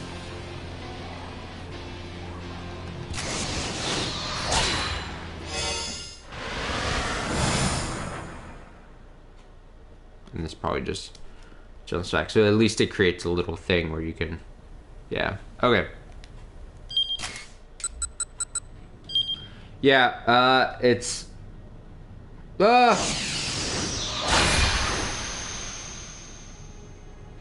Dope. Thank you so much, Dis. I'm over here freaking about 428. I was just about to say, it's not over. It's far from over.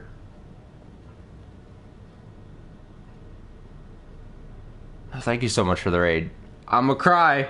I'm gonna cry. Yeah, still. You'd be surprised. And, guess what? There's still several hours apparently left. It's like the best form of a cockroach of a game. Also, thank you so much for the follow there. I'm gonna try to pronounce Willow 11. Well, you know, it's just when you think this game. All right, I'm gonna flash something here on the game, and you're gonna be like, what? Actually, better represent to better. Let me show you what craziness happened tonight.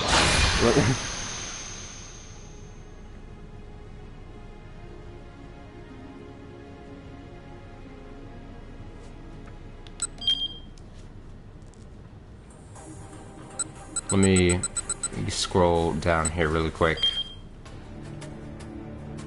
Oh, so I got the name correct. Willow 11. It's a fucking anime. 目的となる貨物車両を3両警報は解除したんじゃないのか潜入経路に問題はない And this is just a preview.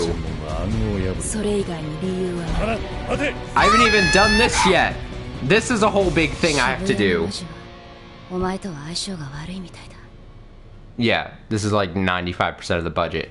Okay, so apparently Kanan's storyline that I've yet to do now is like a 4-hour-long anime or something. So then they just snuck this whole Kanan storyline into this game.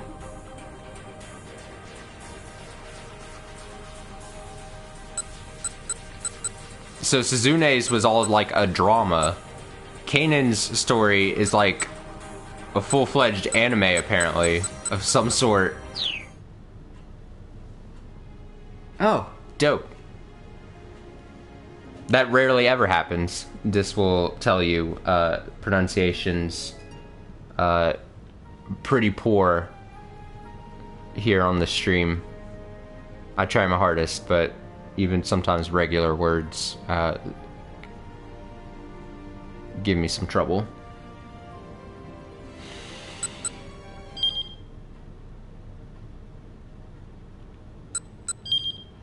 I just feel a little bad because it's funny because you had come in and you had made the comment like, oh, let me go back to it. You don't often end before my stream, but I was just about to end for the night because I was looking at this. And I'm like, there's no way I'm gonna get this.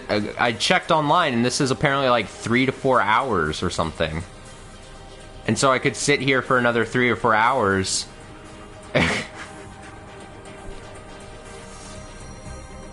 Yeah, I have a problem pronouncing people's names. It's like the best form of a cockroach. It's like a cockroach that won't die. But instead of a gross bug thing, it's like a great game that just keeps rolling out surprise after surprise. Like, again, it goes to this thing where it's like, cool, I appreciate everything this game is throwing at me. But also, when does it end? Because even this Kanan story isn't going to be the end. There's still going to be a couple more things after it, I know of. It's truly incredible. This game is a full-blown enigma. They're like, oh, you thought this was just going to be a quirky visual novel? Nah, man. We've got a full-blown drama and an anime put into this as well. Have fun, you nerds.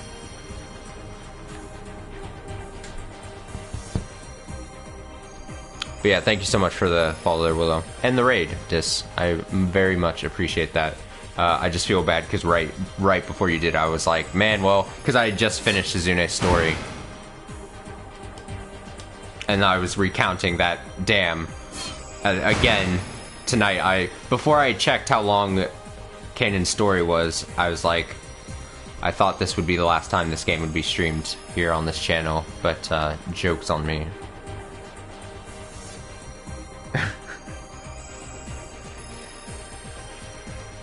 Oh no. No, it'll never end. And part of me never wants it to end. Part of me is just, you know what? Just 100 more hours. Right in the veins. It's just like, I'm incredulous. Like, it's just unreal.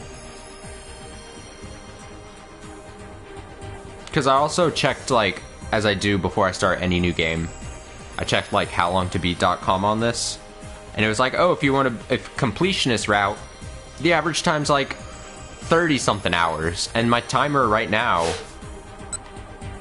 is set to like 50-something.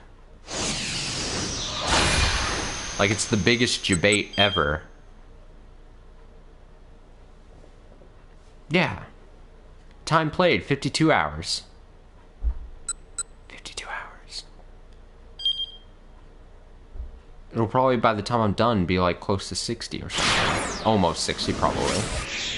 Unless there's more secrets hidden in here. So yeah, I was just basically saying that I'll probably be back on 428 Shibuya Scramble sometime tomorrow. And probably just pack it in for the night. Because I don't want to start this, I don't want to start this and then break halfway through, or not even halfway probably. My old body probably couldn't even get halfway throughout the night.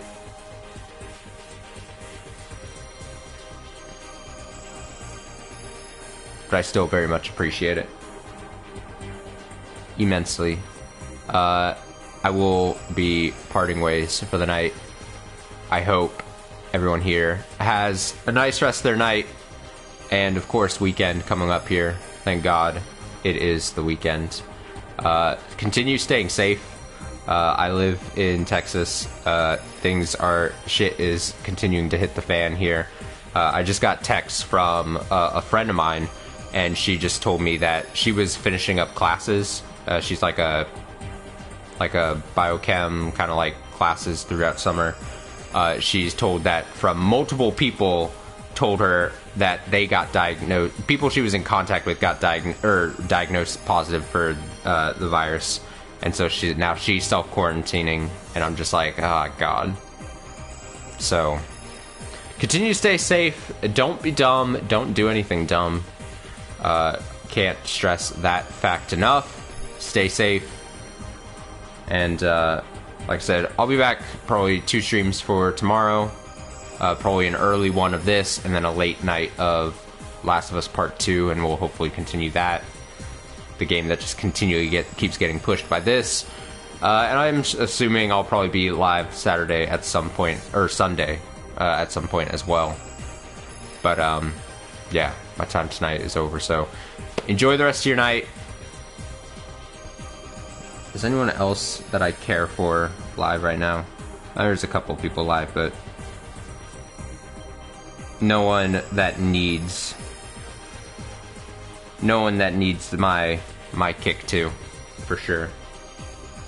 yeah, definitely see you around. Have a nice rest of your night. Appreciate it, and take it easy.